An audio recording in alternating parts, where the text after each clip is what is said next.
Let's go. Damn. Let's go. Let's go. Let's go. Let's go. Rhule. I'm about to fuck this joint up. Let's go. Let's go. Let's go. Damn. When I hop in the booth, they fuck with my sound. Put that shit on the scale, we taxing pound for pound. Nigga keep dissing, put them in the ground. My shit in your ear and tell me how it sound. A nigga too smart can catch me out of bounds. Let's go. That bitch got cooked like some chicken. And he lying, he not rapping what he living. That is my cousin, but this shit a business. Work that bitch out just like we doing fitness. YouTube, what's going on? It's Juan Gotti here with yet another Washington Commanders live stream. And in today's live stream, I have a very, very special guest. Big Cat from Keep Pounding TV. Man, go ahead and do the famous intro that we all know and love. Go ahead and take it over for us. All right, you know what time it is. Hold up! Yeah, we back at it, baby. What's good? What's going on, man? I appreciate you for taking time out your night to come on the show, man. A guy that I know of, that I've been watching from the outside, perspective, because I always like to support any team as far as, their content creators and just look at some things. And obviously we have some kind of connection because we got your old coach. We're in love with your players, man. So obviously I try to look at you guys' videos to see what are we getting ourselves into. So we kind of have a tight-knit connection when it comes to Washington and Carolina. So before we get into... Hey, you in Maryland? Yeah, I'm in Maryland. What part? I'm in PG County. Oh, yes, sir. PG rep. I'm from Landover, man. From Landover. Used to live in the third Summerfield. Okay, that's what's up. Right behind the FedEx Field, Plumber Park and them boys. Shout out to Plumber Park and them niggas out there. Oh, yeah, that's what's up. That's definitely something interesting to see. Now, I was going to get into that, actually. Just anytime I bring a guest on the show, I always like to learn the background information about their channel and how they became a fan. Now, you brought it up. Carolina Panthers, they were established in 1993, right? And I think before that timing, a lot of Carolina people were Washington fans because that was the closest team to their area and whatnot. Yeah. So how'd you become a Carolina Panthers fan? Were you ever a Washington fan, or were you always a Panthers fan? No, I was never a Washington fan. I didn't become a Panthers fan until about 99, 2000. My dad was in the military, so we lived in the D.C. area. We lived in North Carolina. We lived in Camp Lejeune. We lived in Jacksonville, North Carolina. Went to Georgia. Lived a little bit in Florida as kids. But it wasn't until I hit Georgia, man, that I really became a Panthers fan. I fell in love with Muhsin Muhammad. That's the reason why I wear number 87, to kind of honor him. I think my biggest moment was watching him torch the Niners. Remember the Niners used to be in the NFC West? And I think he had a 200-yard game or something. And I just knew it. I knew then that I wanted to be a Panthers fan. I just fell in love with the jersey, fell in love with the players, man. This was before Steve Smith, you know what I mean? So, yeah, man, that's how I really became a fan there. But I'll tell you this. Living in Landover, I ain't gonna say I didn't catch a couple games. I remember Daryl Jackson. I remember Daryl Green. I'm sorry, Daryl Green. I remember LeVar Arrington. I remember Stephen Davis when he was with Washington. I remember Clinton Portis. Man, I remember when there was a lot of people on that team, man, but I never really rooted for them. I watched the games and stuff, you know what I mean? But yeah, man, so it's good days, man. Good old time. Never really been a fan of them, man, but I watched the game. Yeah, okay. So that's interesting to see, to learn a little bit about why, people become certain fans. And again, there are a lot of Panthers fans, or not Panthers fans, but Washington fans in Carolina. I mean, we played y'all in Carolina last year, and that was a Rockets game because of Cam Newton's, home, return back, right? But there were a lot of Washington fans there, and that's typically how it is when we go down there to play you guys. We I wouldn't say we take over your stadium, but we have a lot of fans that are, down there because before, 93 or whatever they were founded, Washington Panthers fans were Washington fans. So at times where Carolina people were Washington fans. So now that we learned about why you became a fan or how you became a fan, when and why did you start this YouTube channel that you have now? All right, man. So I really started this YouTube channel. Let's see. I don't know, man. It probably had to be in the teens, like the 2016, 17, because I think I've been doing it for about 3 years now, about 2016, 2017. ish. But I should have started earlier coming out of high school, but I was too busy chasing my own football career. But in high school, man, I would just rep the hell out of my Carolina Panthers, man. And I had a homeboy, man. We used to go back and forth because he was a Buccaneers fan, and he was like, "Man, you need to do a YouTube." And at the time, YouTube was just getting started, and I'm like, "Man, yeah, I'm going to do this." But people were making a lot of money on YouTube in the beginning, and I didn't know that. And like I said, I was too busy chasing my own personal career. But if I could do it all over again, I probably would have started a channel way back then. But I didn't start to like the 2016, 2017-ish kind of year. Yeah, but I just took my passion that I have in real life. This is everything you see about me is authentic. This is nothing made up. I have a lot of energy and I'm very hyper. I'm magnetism. I talk about it a lot. I'm very magnetic. My energy is magnetic. A lot of people around me, they draw from it. You know what I mean? In a good way and sometimes in a bad way. But yeah, man. So I just took my energy and I said, let me build a channel. And man, thank God that some people gave me a chance to tune in every Sunday and hype them up, man. So I'm very grateful for that opportunity.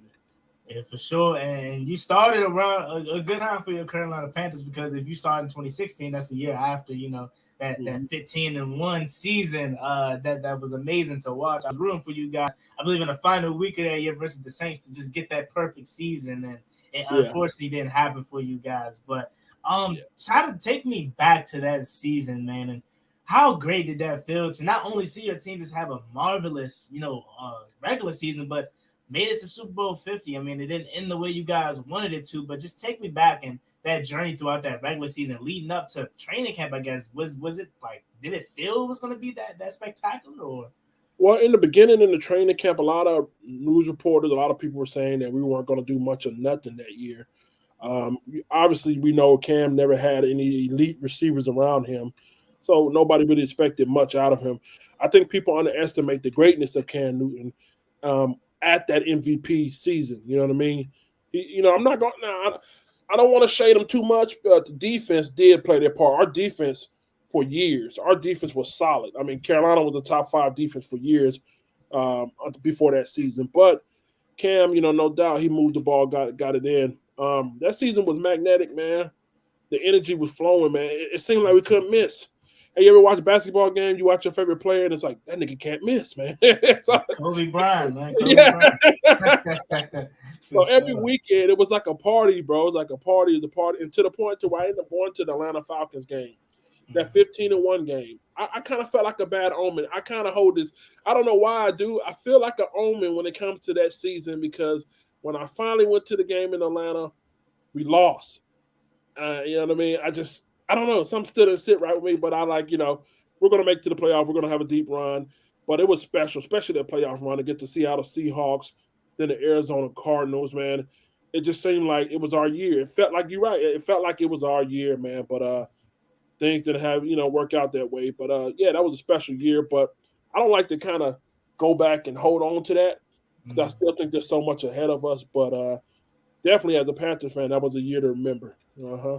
Yeah, definitely, and I hope someday during my lifetime I could see a season like that for my team. Now let's fast forward to present day. Okay, like I said at the top of the show, we are, for some reason, and we know the exact reason, we're in love with taking Carolina Panthers players, coaches, whatnot, and we know the obvious reason for that. So why not talk about the obvious reason? Ron Rivera. Can I get your honest, unbiased Panthers opinion on Ron Rivera? Were you ever a big fan of Ron while he was in Carolina? And now in Washington, how do you see this thing playing out? Do we have a shot to actually turn this franchise around? Let me tell you, man, Ron Rivera, people may not like this, but that nigga's a pimp, bro. He pimped the hell out of Cam Newton. He won Coach of the Year when Cam won MVP. I don't know. I don't want to take anything away from him, because, yes, he was a defensive-minded coach. Yes, our defense was a top defense for years under him. But I will say we did have some hell of a players. I mean, you can't, as much as you need coaching, you still need the pieces. So I like to believe our players really did that. But as far as Cam Newton, as far as him coaching Cam Newton, I don't really think he had his best interests at hand. And the reason why I mean that was he kind of let him run himself into the ground. You know how sometimes when you're really good at doing something, people just say, hey, let him do what he wants. And that's what he kind of did. He never really coached Cam. You know what I mean? He just kind of and you can't say they put an offensive line around him. You know what I mean? A consistent offensive line. As a coach, I think he was a great motivator. I think he's a great family man. I think he understands how to treat players like men. This coach we got down here in Carolina now, fucking goofball. We'll definitely get to that. Yeah, he treats these grown men like boys, and they don't respect that. But one thing about Ron Rivera is he's going to give you that respect. He's going to treat you like a grown man. But at the end of the day, man, I still think he's I think it was time for him to go. I'll put it like that. It was time for him to go. But outside of him just being a hell of a motivator and a family guy, there's literally nothing there. And for you guys, I'm surprised because I honestly love your defensive line. I love Jonathan Allen. You know what I mean? I like Deron Payne. I like Chase Young. There's no way in hell you guys aren't top defense. I don't know why you guys haven't. I don't know why. And he's a good coach for defense. So I'm shocked. I don't know why that hasn't worked out the way it hasn't worked out. But yeah, man, he's all right, coach. But yeah. I want to, and then I'm glad you brought that up, man. Why isn't this defensive line that's filled with straight first-round picks not dominating the NFL like they should be? Another old Panthers coach, Sam Mills III. Mills III, defensive line coach who we just fired, Ron Rivera just fired. An old friend of yours also. Yeah. Sam Mills III, for me, he just never seemed like a guy that knew what he was doing. I mean, this guy is 5'7", 5'8", trying to teach 6'6" guys, trying to show them what they do. He says, I show him Ryan Kerrigan film. No offense to Ryan Kerrigan. I love Ryan Kerrigan. All-time franchise sack leader for us. But why are you showing Ryan Kerrigan film to Chase Young and Montez Sweat? Ryan Kerrigan never possesses the athleticism that these guys show. He just never seemed like he got it, and he knew what he was talking about. Warren Sapp comes into our camp, and he's teaching these guys more, and they're learning more from him within a week than they learned from Sam Mills in 2 years. And that's one knock that I can say about Ron Rivera is he's too loyal to his own guys. Like, talk that. You better talk it. Sam Mills was here way too long. I'm giving Scott Turner the benefit of the doubt because we haven't had a real quarterback, but there's at times where you think about him, probably departing from Scott Turner or Jack Del Rio. I want to say Steve Russell's with you guys too. I'm not sure on that though. The linebackers coach for us now. I'm not sure if he was in Carolina or not. But he just stays loyal to his guys. We got another old friend of you guys. That's his biggest downfall, man. He did. Listen, man. Listen. Who was the nigga that was doing the drugs? The medical doctor they did FBI rating him. What's his name? We let go of him athletic trainer. I know you're talking about. He was in Carolina. Oh, Ryan Vermillion. Loyalty, bro. Loyalty will get you messed up. Loyalty gets you messed up, bro, to the wrong people, bro. Trust me, I know. Mm-hmm. And I think that's one of his biggest downfalls. Sam Mills, we've been screaming for his job, for the longest. It's just he doesn't get through to the players. Again, you guys got an old friend of ours now, and Matt Ioannidis. When he was here in Washington, it was talks about him not getting along with Sam Mills, and they were teaching them the wrong techniques. And I'll kind of side with Matt Ioannidis. Again, I don't like to harp back to his size, but this guy is no taller than me, and he's out here trying to show these defensive linemen what to do, and it just never seemed like it clicked.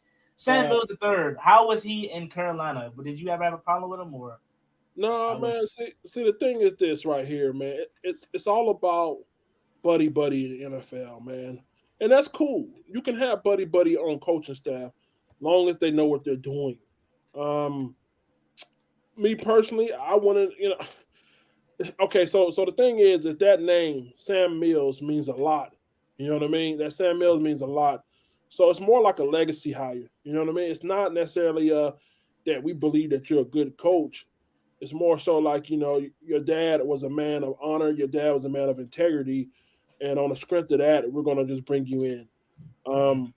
Like I said, as far as our D-line and him being a D-line coach, either your players got the talent or they don't got the talent.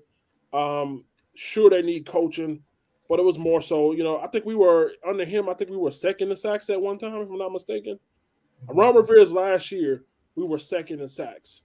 His last year, man, there with Carolina. But unfortunately, no disrespect to him or his family, man. He was just a legacy hire, and same situation in Washington. Yeah, for sure. Now, before we get into it, I just want to shout out some people in the chat. So, DJ Moore, welcome to the show. He says Panthers 21, Commanders 3, or Commandors 3. Hey, man, it's preseason, so the points doesn't matter, but we'll get into that a little bit later. He says, what's up, Juan and Kat? How you been? What's going on, Toronto, man? Appreciate you for coming through the stream. Black Cat Panthers podcast says C. Ioannidis. So I know his name may be a little tricky. Do you pronounce it a different way or something like that, or is that what he's referring to? No, because he Black Cat is a real big fan of Ioannidis, and I'm gonna stay right there because I got a question for you. Ioannidis, man, a lot of people they harp on him not being a good fit in Washington, and I personally believe if you can't get it done next to Daron Payne, my man Chase Young, and the other defensive tackle, Jonathan Allen, then you're not worth much. So what's his deal? What's the deal on Ioannidis? Why did y'all let him go? Yeah, so the reason why we let him go is because, as you guys know, we traded for Carson Wentz this offseason, and with traded for Carson Wentz, we had to open up some cap space to bring him in. And, he has that big contract, and we had to open up space to bring him in. Not only did we let go of Matt Ioannidis, we let go of Eric Flowers, who was a really good guard for us. We let go of Landon Collins, who once we switched him down below to play down below by the line of scrimmage, he became way better. So we didn't want to let go of Matt Ioannidis. We just had to because of the situation that we were putting ourselves into. Now, it was a kind of messed up way how he found out. So apparently we didn't just let him know, hey, we want to let you go because of this cap situation. I think we just cut him or whatever, or we just stopped talking to him. Like we just cut off all communication with Matt Ioannidis, and that's what his agent was saying. But no, you guys, trust me when I say you guys are getting a hell of a player, man. It was at times where we had Tim Settle, who went to Buffalo. We were like, man, we have 4 defensive linemen that are capable of starting on anybody else's unit. Like Jonathan Allen and Daron Payne are the clear-cut starters, but Matt Ioannidis and Tim Settle were our rotational guys that came in.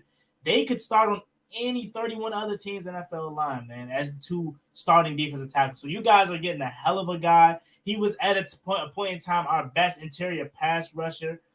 So that's where he provides his most dominance. He's more of an interior pass rusher.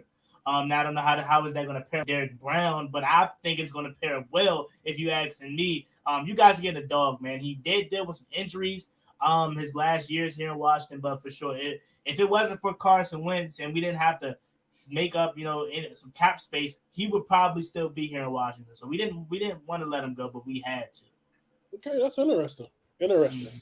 Yeah, for sure. Again, Matt Ioannidis is a dog, and you guys are getting a really, really good player. That defensive line is looking real scary, man. Derek Brown, Brian Burns, nice guy.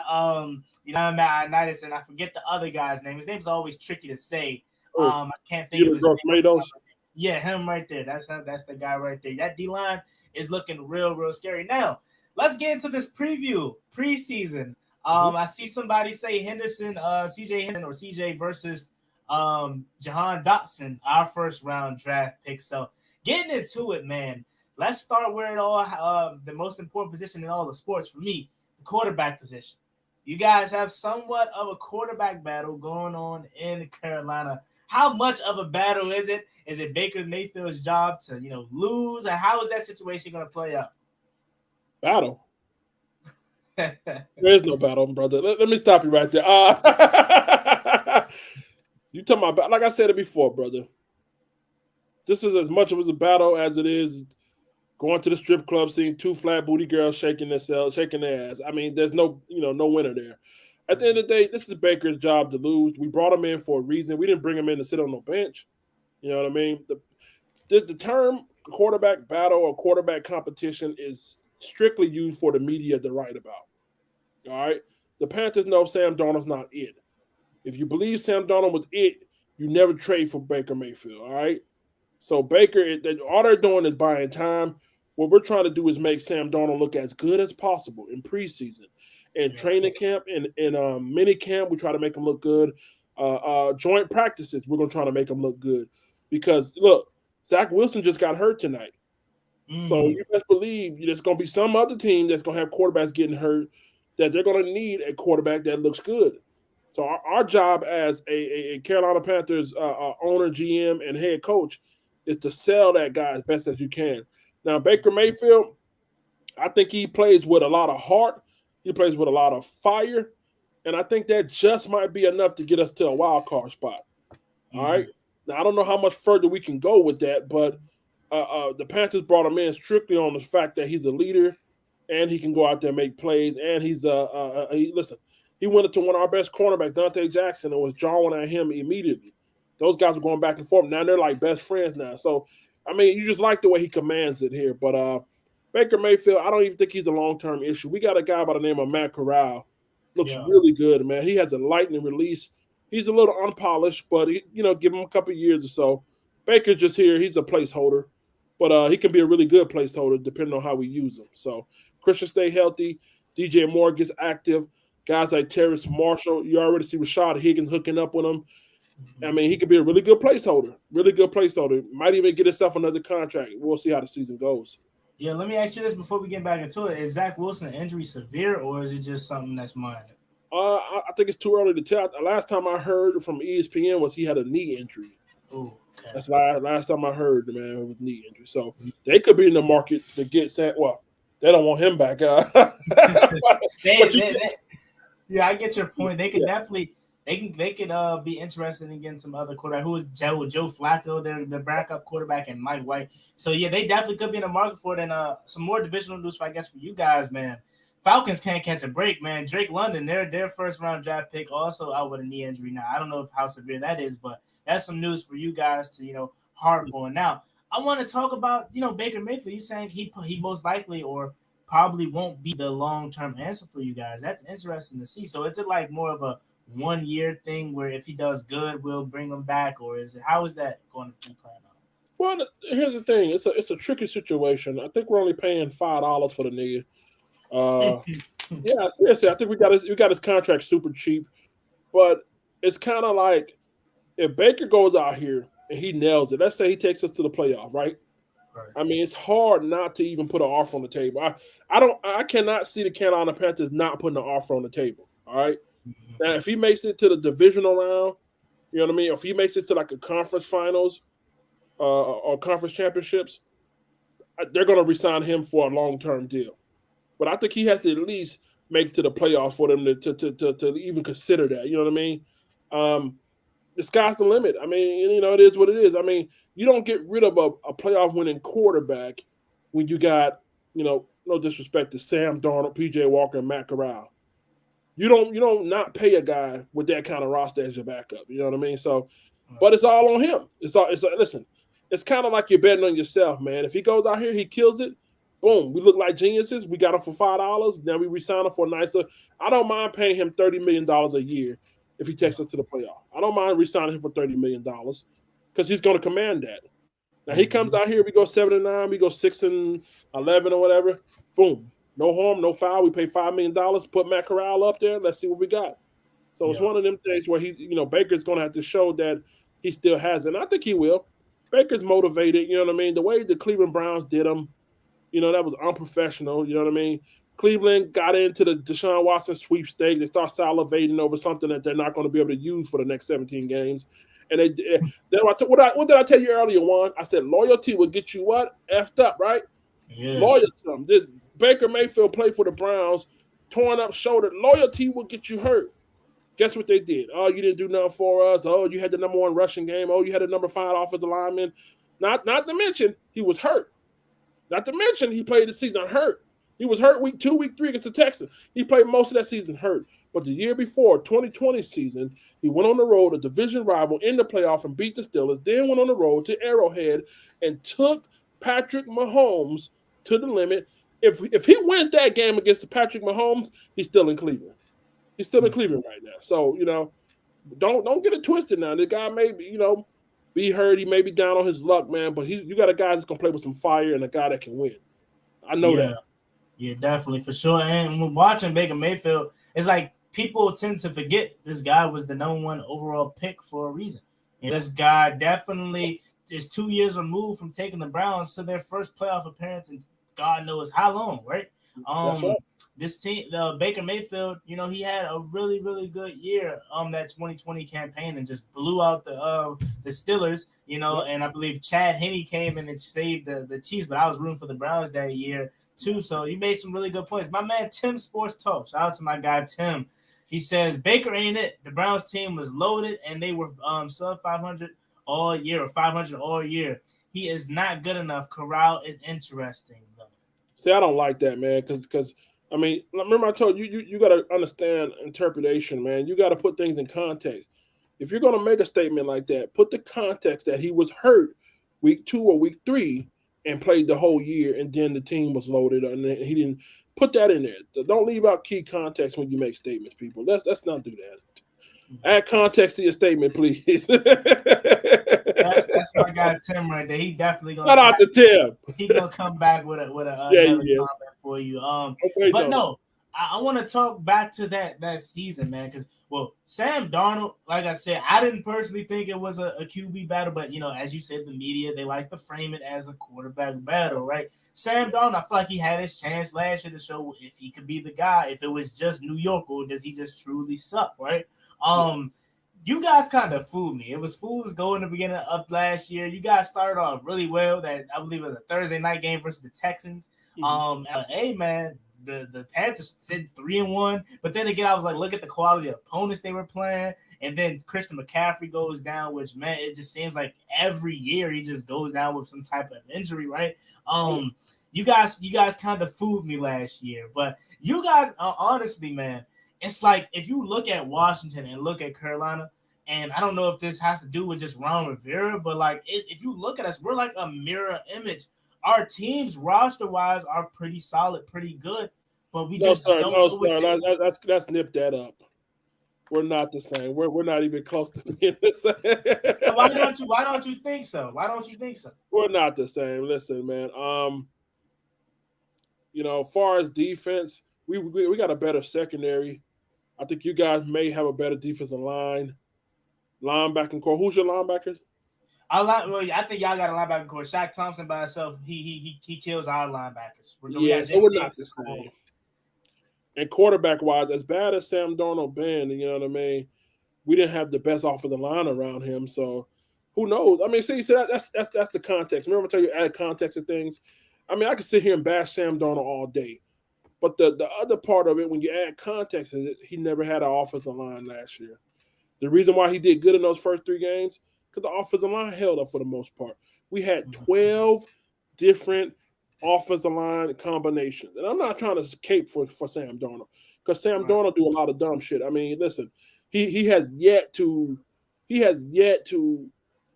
understand like the concept of getting rid of the ball, not to force things. Reading his processor, he doesn't really have a strong processor. Like when like a Patrick Mahomes or like a Josh, them boys process fast, boy. He don't have that. So yeah, you can blame that on him, but there's most of the time last year that offensive line didn't help him out. So it's 50-50, man. But I guarantee you, if you get my offensive line last year, we probably win 2 or 3 more games. Well, when I say we're the same, I think we both have solid teams, and the biggest issue with both teams is we haven't had a quarterback, and we can make this even more simple, right? We can make this even more simple. Your number 1 target in DJ Moore, our number 1 wide receiver in Terry McLaurin. I think they're in the same class as where these guys continue to put up 1,000-yard seasons with Taylor Heineke at quarterback, with a one-legged Alex Smith, with Ryan Fitzpatrick for 1 game for us, and you guys, Sam Darnold, Cam Newton, PJ Walker. That's where I see the similarities is our teams are solid. Are they the best? No. But if we could be way better, if we had more competent quarterback play, and I see that for both teams this year, and if Carson Wentz can return to his old self, and if Baker Mayfield could be healthy and return to his old self that he was once in Cleveland. So that's my similarities that I see with Cleveland. I mean, not Cleveland, but Carolina. And yeah, you're right. You guys have a better linebacker core than us. I think our D-line is better. I don't know about the secondary, though. I think secondary, man, I don't want to say it's better, but if you look at it, I don't think it's as far off as you think. We got Cameron Curl, who's a name I'm not sure if you're familiar with, But yeah, I know. they took Jeremy Chin in the second round, and my boy he has the same stat line as Jeremy Chin, and he was took in the 7th round. That's all I'm saying. My boy needs to get his respect. You know, do you have better cornerbacks than us? Who else are your cornerbacks besides Dante Jackson, TJ? We got J.C. Horn, South Carolina, Gamecock. Mm-hmm. We got C.J. Henderson. Okay. That's about it. Oh, yeah, Keith Taylor from Washington. He's a pretty big dude. I think he's 6'5". We got a 6'5" corner, and that dude can play lights out. He's coming. See, what is it? Keith Taylor. Keith Taylor is coming, man. He's coming. So you'll see him tomorrow. So right now, J.C. Horn, right? Didn't he break his foot last year? So he didn't really play that much, right? So you're banking off of potential, right? As of right now, we have William Jackson, who is one of the better man coverage cornerbacks in football. We have a Super Bowl winning player in Kendall Fuller, who is really solid too. Benjamin St. Juste, our 2nd round out of Minnesota, who's really, really on the rising, but he had concussion issues too. So I wouldn't say your secondary is. I'll give it to you right now. I'll give it to you right now. I would say, don't be surprised, man. Bobby McCain, Percy Butler. But all I'm gonna make, I wouldn't mind the argument always made though. I think Cameron Curl and Jeremy Chin, man. I think I'd take Cam Curl over Jeremy Chin. They're neck and neck, man. I mean, you can't go wrong with either one of them. Just all jokes aside, you can't go wrong with either one of them, man. Yeah, so when you look at this team, both teams, man, like that's why I think we're I wouldn't say we're the same, but we kind of have the same maybe strengths and whatnot, or same similarities in some positions. But both teams could be better if they had better quarterback play. Let's put it that way. Now, let's flip sides and talk a little bit about our offense versus you guys' defense. Okay, you just mentioned your secondary. Now we have some weapons tomorrow. How much of your starting defense is going to play? Is it like a thing that you guys and Matt Rhule talked about that? Yeah, I know he talked about the offense though. He mentioned the quarterback play as far as repetition. I think they're going to give 1 series apiece. On defense, I don't know how much the starters will be in there, but I wouldn't expect them to play past the first quarter. Mm-hmm. A couple key names I'm looking at is our defense end spot. I mean, you gave us a lot of praise for you to grow tomatoes. I call him YGM. But he has yet to proven that he can be a starting defense end. He hasn't yet to prove that he can stay healthy. So that's somebody to keep your eye on. And me personally, if I was the head coach, I'm keeping his ass in there for a full quarter. Another guy we had by the name of Amari Barno from Virginia Tech. I don't know if you're familiar with him, man. He was a quarterback, but he also played outside linebacker. Looks like he's one of these hybrid defensive end rush guys. I'm looking forward to seeing what he can do tomorrow. I don't know if we should play J.C. Horn. Like you said, you mentioned early, he came off a broken foot. And I know stress fractures are, one of those things where you can easily re-injure it, man. I don't want to see that happen again, you know what I mean? But when it comes to that secondary there, you guys are going to see a monster secondary, man. You're going to see Miles Hartfield, a guy who showed out in training camp. You're going to see, like I said, hopefully see J.C. Horn just a little bit, Dante Jackson just a little bit. We got some backup players, C.J. Henderson that can ball, Xavier Woods. I think you guys are going to get a real listen, not to brag, but I think we might have 2 picks tomorrow, probably in that first half. But I like our secondary. I love our secondary, actually. Yeah. Okay. Before we get jump into that and I respond to that, my man Tim told you he was going to come back with another comment. He says, it was his left shoulder. Kurt Warner played with a broken left arm and played well. LOL. I told you, my man Tim doesn't the conversation. My man Tim is going to come here with a response, and there you have it. Tim, you got it, baby. You got it, Tim. He says, Tim says, what else did he say? It was not 2 different eras. Y'all act like Warner played in 1962. So, yeah, getting into it, man. That defense, okay. Well, I think we're going to see a little bit of our offense. I was surprised, actually, to hear Matt Rhule say 6 to 8 snaps for each of you guys, Sam Darnold and Baker Mayfield, somewhere around there. He talks too much. I'm sick of him. I was a little surprised. I thought they may have played a little bit longer. But again, like you said, the media just use it as a quarterback battle. It's not really that. But I think you guys' defense, secondary per se, is going to get a lot of action tomorrow as far as trying to keep up with our back and our roster, because you may see a little Terry, you may see a little Jahan, but besides that, we got De'Ami Brown, who's a second-year guy at UNC. I don't know if you're tapped in with UNC down there. I'm guessing not. Huh? The Hummy Brown. Oh, okay. Sam Howell, another UNC guy down there. That's your 7 point, Sam Howell. Sam Howell right there, right? But they on me. You got Cam Sims. You got some back end of the guys that's trying to make this roster. So I think your secondary is going to get a lot of action tomorrow as far as trying to keep up with our weapons. Now let's talk about the guy that you've been saying is you're tired of.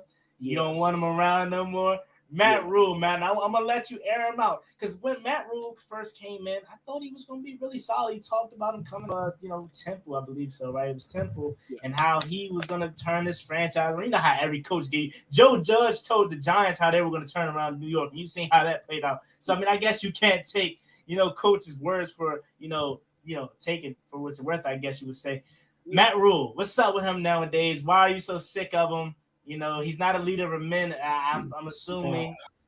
What's up, man? Let me school you, man. I got you.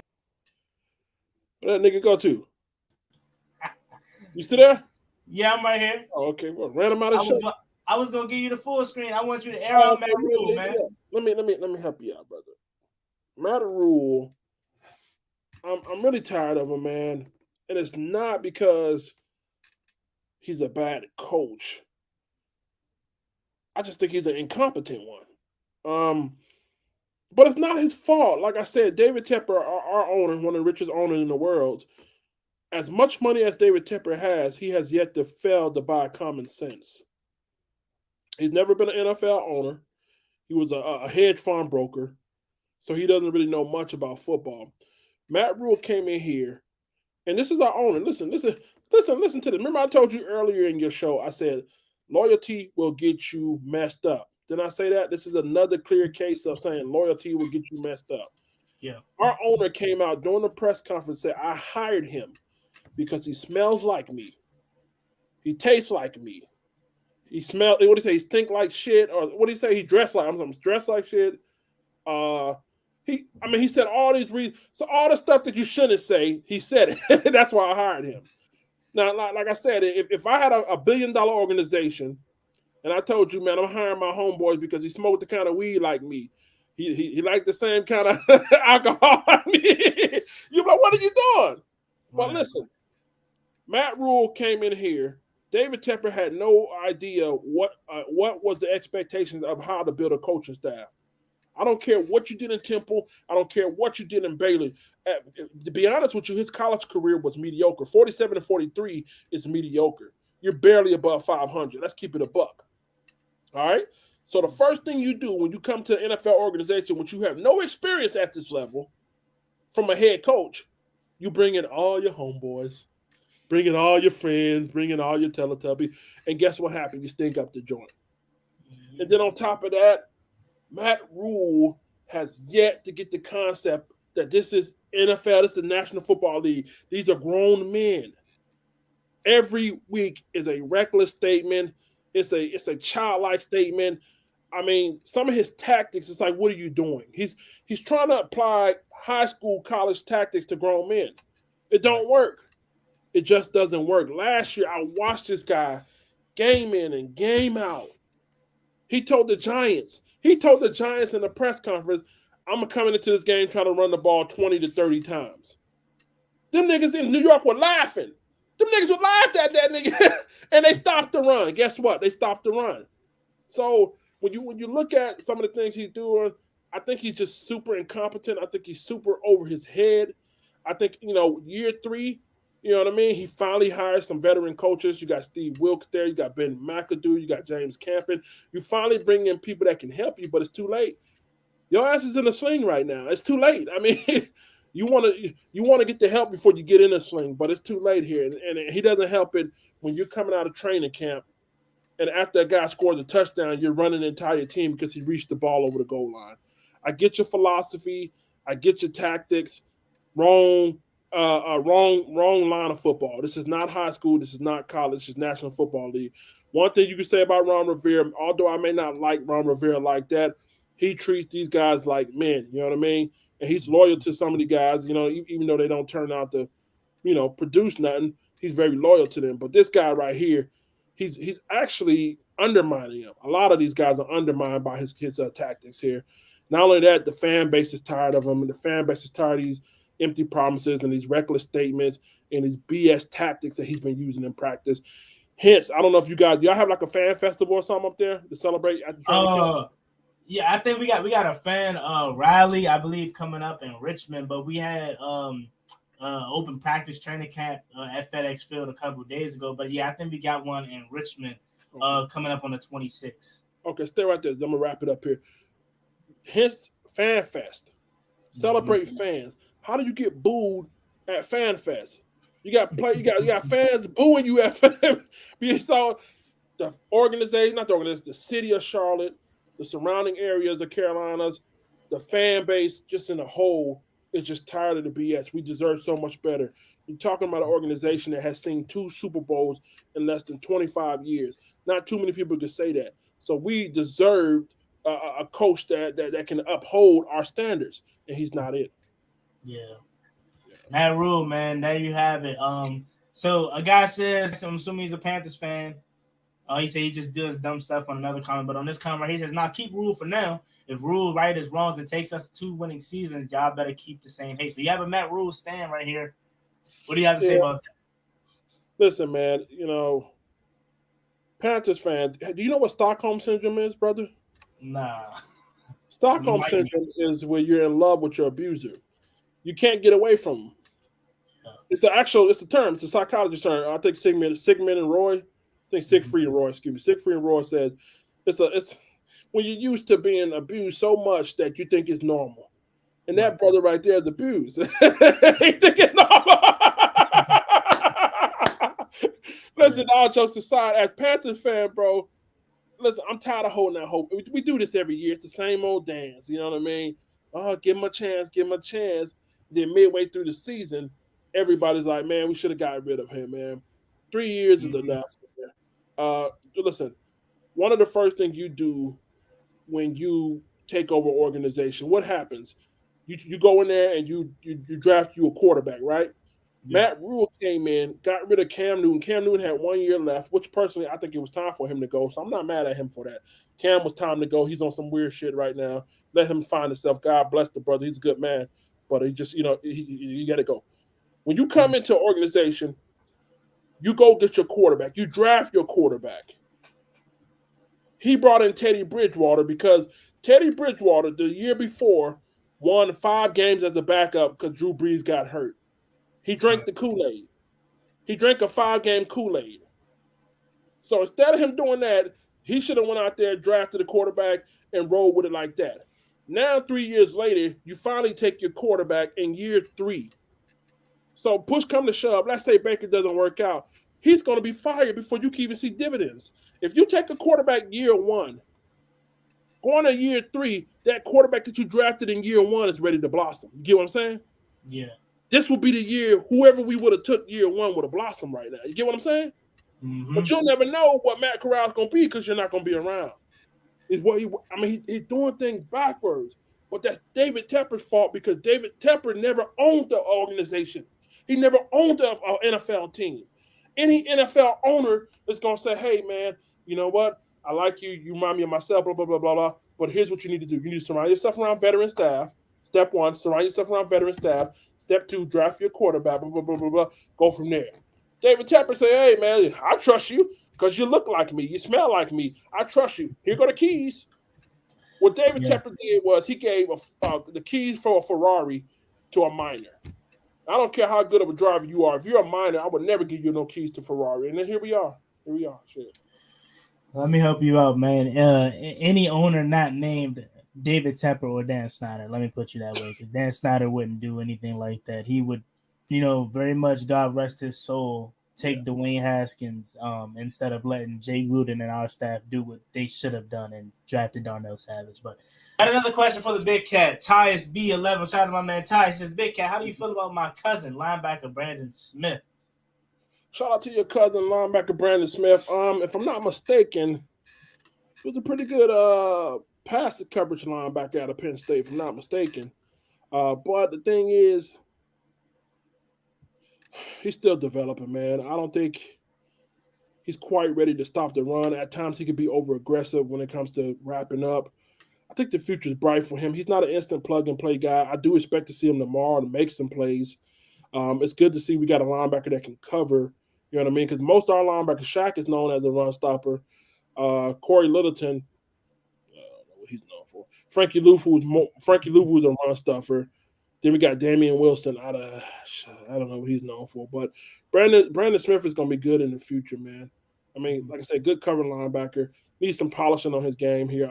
I can't say enough about him. He's not a day one starter, but he's one of these guys that, you know, he can be what Frankie Louvu was last year.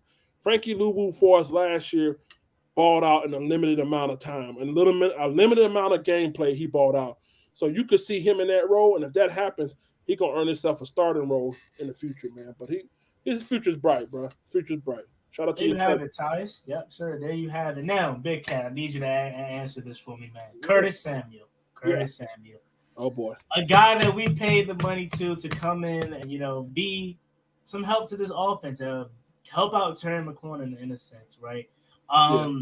Last year, you know, injury was what could we expect from Curtis Samuel when he actually gets out there? He's going to play tomorrow, by the way. He's going to play tomorrow. Oh, really? But what can we expect from a healthy Curtis Samuel? You want to know what you expect out of Curtis Samuel? Yeah. Not a damn thing. Wow. A reverse king. That nigga never. Oh, all we did was use him as. By the way, you mentioned something about Scott. Who's the offensive coordinator? Scott Turner. Yeah, the trash ass offensive coordinator. I feel for you, brother. You're a tough guy that had a shitty quarterback, a shitty offensive coordinator. That's tough, man. I mean, both of those guys, and I'm not slandering these guys. They're just really bad. Anywho, Curtis Samuel was never anything special in Carolina. That's the reason why we let him walk. Really fast dude. Put him in the Wildcat. Do some reverses with him. But he was never one of these guys that could really stretch the field and just terrorize people. I mean, y'all best receiver, Terry McLaurin, I think he gives people nightmares. Terry McLaurin's the truth. But Curtis Samuel is one of these guys, man. At the end of the day, super fast guy. I mean, you know, I don't know, bro. I don't know what to say about him. It's actually quite sad if I got to be honest about it. He never quite panned out to his potential. Loads of potential, man. But he's just not, you know, for whatever reason, he's just not going to fulfill it, man. I mean, like I said, unless you want to use him with reverses and stuff all day, you know, vertically stretching the field is nothing there, man. I think his guys might be done here pretty soon, to be honest with you. Wow, that wasn't what I was expecting, because anytime I saw Curtis Samuel, and granted it's Washington, guys, you know, we've been terrible, but anytime I watched Curtis Samuel, he was always tearing us up. You know, he was always tearing us up. And granted, it was on the reverse, you know, run in the backfield. It was on that kind of thing, right? So I guess you're right in a way. He's never shown he could be a legitimate wide receiver, but quite frankly, that's not what we need from him no more. Maybe last year before we addressed the wide receiver position in the draft this year in the first round, maybe. But this year, we don't need Curtis Samuel to be a legitimate wide receiver. We need him to be exactly what he was in Carolina, a movable piece, a guy that's going to line up in the backfield, take some handoffs, line up in a slide, reverse. You know, just be that all-around, you know, piece that we can move around, you know. Because now we have a Jahan Dawson in the first round who I think he's going to be nice, you know. And I wasn't that high on him when we drafted him, but it took me just like that to see this guy's potential and see why we really drafted him. So I'll be honest with you, Big Cat, man. I was not expecting that from you. I thought Curtis Samuel, you know, I thought you was going to say, hey, man, he's really solid. You know, DJ Moore misses him, you know. They were best. I do agree with that. I do agree him and DJ miss each other, but he's no more than a gadget player, man, to be honest with you, man. I don't know why the guy just didn't develop. I mean, he has the speed there, you know what I mean? Just a gadget player. I think he was the same way in Ohio State, if I'm not mistaken. They use him as a gadget player. Yeah. I think they maybe used him. Guys got him, man. I laughed. Wow. Hey, you know what? I think Curtis Samuel, he's going to be in for a good year. I think he's going to prove it to you guys that he can be more of a wide receiver. But again, if he's just a gadget player, if he's just a guy that we move around, that's fine with me. I just need to see him out there, man. Honestly, bro. I just want to see him out there. I don't want to see him, you know, on the side field every week.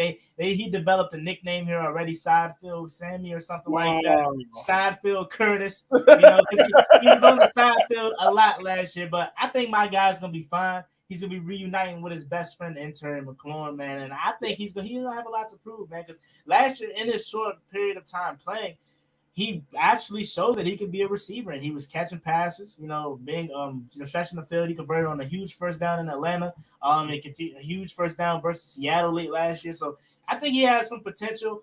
We talked about our offensive coordinator and Scott Turner. Yeah. This is my last year with him, honestly. I gave him the benefit of the doubt because he didn't have a quarterback. Now he has a quarterback that can actually go out there and be, good and be an NFL starter. It's not Taylor Heineke no more. And yes, I see you making that face. We're going to have that discussion because someone said Carson Wentz is better than Baker Mayfield. And I see you call my man trash. So we're going to have that discussion here shortly. But now we have a quarterback that can actually play in the NFL and be competent. And I love Taylor Heineke to death, but you can't win with Taylor Heineke. Now, Carson Wentz. What's your issue with Carson Wentz? Let me remind you before you answer. 27-7 last year. Former front runner to win the MVP if he didn't tear his ACL. The guy is really, really solid. I don't think he's as bad as a lot of people is making him out to be. I think the media is overhyping how bad Carson Wentz is because, again, last year he was 27-7. Let me hear your issue with Carson Wentz. Let me ask you a question. You watch more than just Washington, right? Yeah, I watch more than just Washington. You know where Carson Wentz came from, right? This past season, Indianapolis, Indianapolis, right? What you talking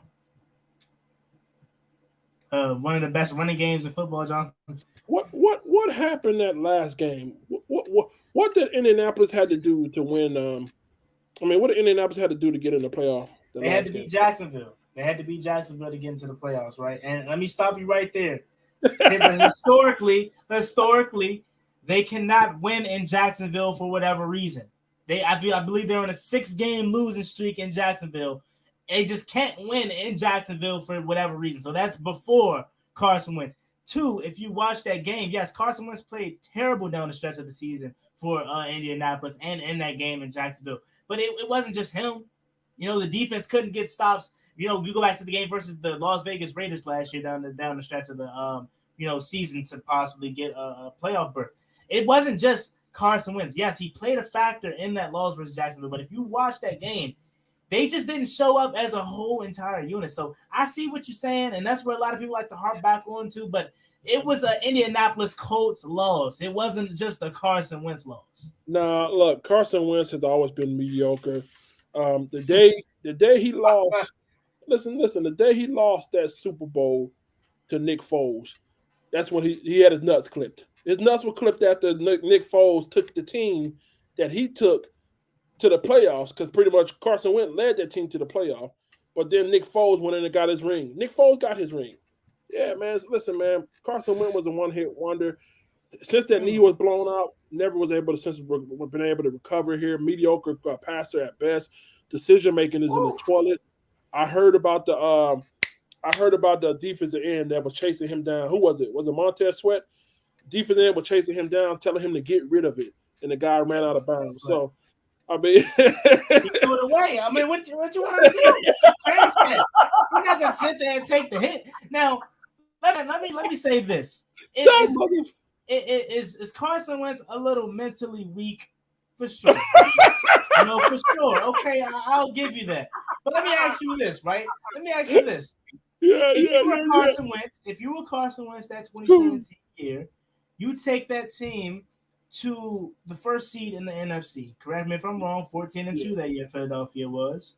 You take him to the first seed, and then he tears the ACL versus the Rams in the Coliseum that year, right? Yeah. And then Nick Foles goes on to win the Super Bowl, and then next year, even you were the reason that team was even in a position to make the playoffs and get a first round bye. They say, oh, should Nick Foles start because he won him a Super Bowl? Should Nick Foles be the guy?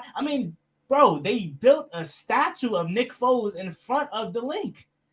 If you're Carson Wentz, please tell me you wouldn't feel no type of way. Now, I'm not saying I would have done what he had done, but I would feel some type of way if you're talking about you build a statue of the guy, and then you're talking, should he start over me? Like I wasn't the main reason why you were in a position to even be in the position to get to the playoffs. And obviously he had nothing to do with the playoff run, but to be in a position to even get in the playoffs. Would you feel some type of way if you were Carson? Well, of course. But let me ask you this: if Carson starts that Super Bowl against the Patriots, do they win? I can't answer that because you don't know. Hypothetically. Does Carson Wentz? If you're okay, let me ask you this. I'm gonna respond like this. If Carson Wentz was continuing to play and on the trajectory that he played in the regular season that year, I'm gonna say yes because he ventures on to win the MVP if he doesn't get hurt. And if he's playing in the Super Bowl, I would like to believe that he's a vocal reason why they even got there in the first place.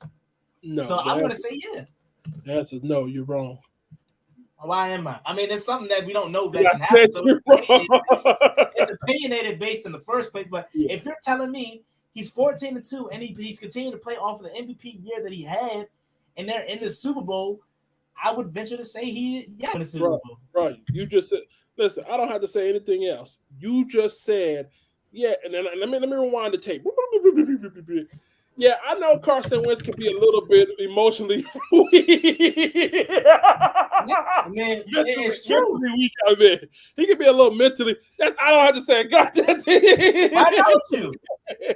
Why don't you? Why can't you respond to that? He will not make it out the NFC East. You know what I mean? I think he'll finish third to last. I think the Giants are a walking mess. Then I think the Cowboys will be number 1. I think the Eagles will be number 2. You guys will be number 3, and then the Giants will be 4. The guy just doesn't have it, man. I told you when he lost that, when Nick Foles won that Super Bowl, your boy got clipped. His heart has been gone. His mind hasn't been right. He's been bouncing around. Now, mind you, what was Carson Wentz? Number 2 pick overall, number 5 pick? What was he pick? I think he was number 2, 2016, coming out of North Dakota State. And you tell me what number 1 number how long he's been in the league? Since 2016. 2016. I think the number 1 pick. I forgot, but I know it's somebody that. Let me see. I have it right here. It was Jared Goff. I had a feeling it was Jared Goff. You tell me what number 2 pick bounces around to what? His third team now? Was the Colts, Washington, the Eagles? What number 2 has done that and still is considered a good quarterback?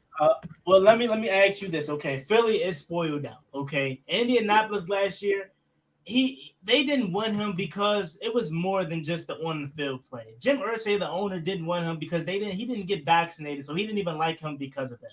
They didn't win him in Indianapolis for multiple reasons. It wasn't the on-field play. It wasn't that. It was him as a person. For whatever reason, Jim Irsay just didn't like him. And I don't know if you heard what Jim Irsay said after they traded him, but he said they didn't even want him in the first place. He said bad experiment. They should never have done it.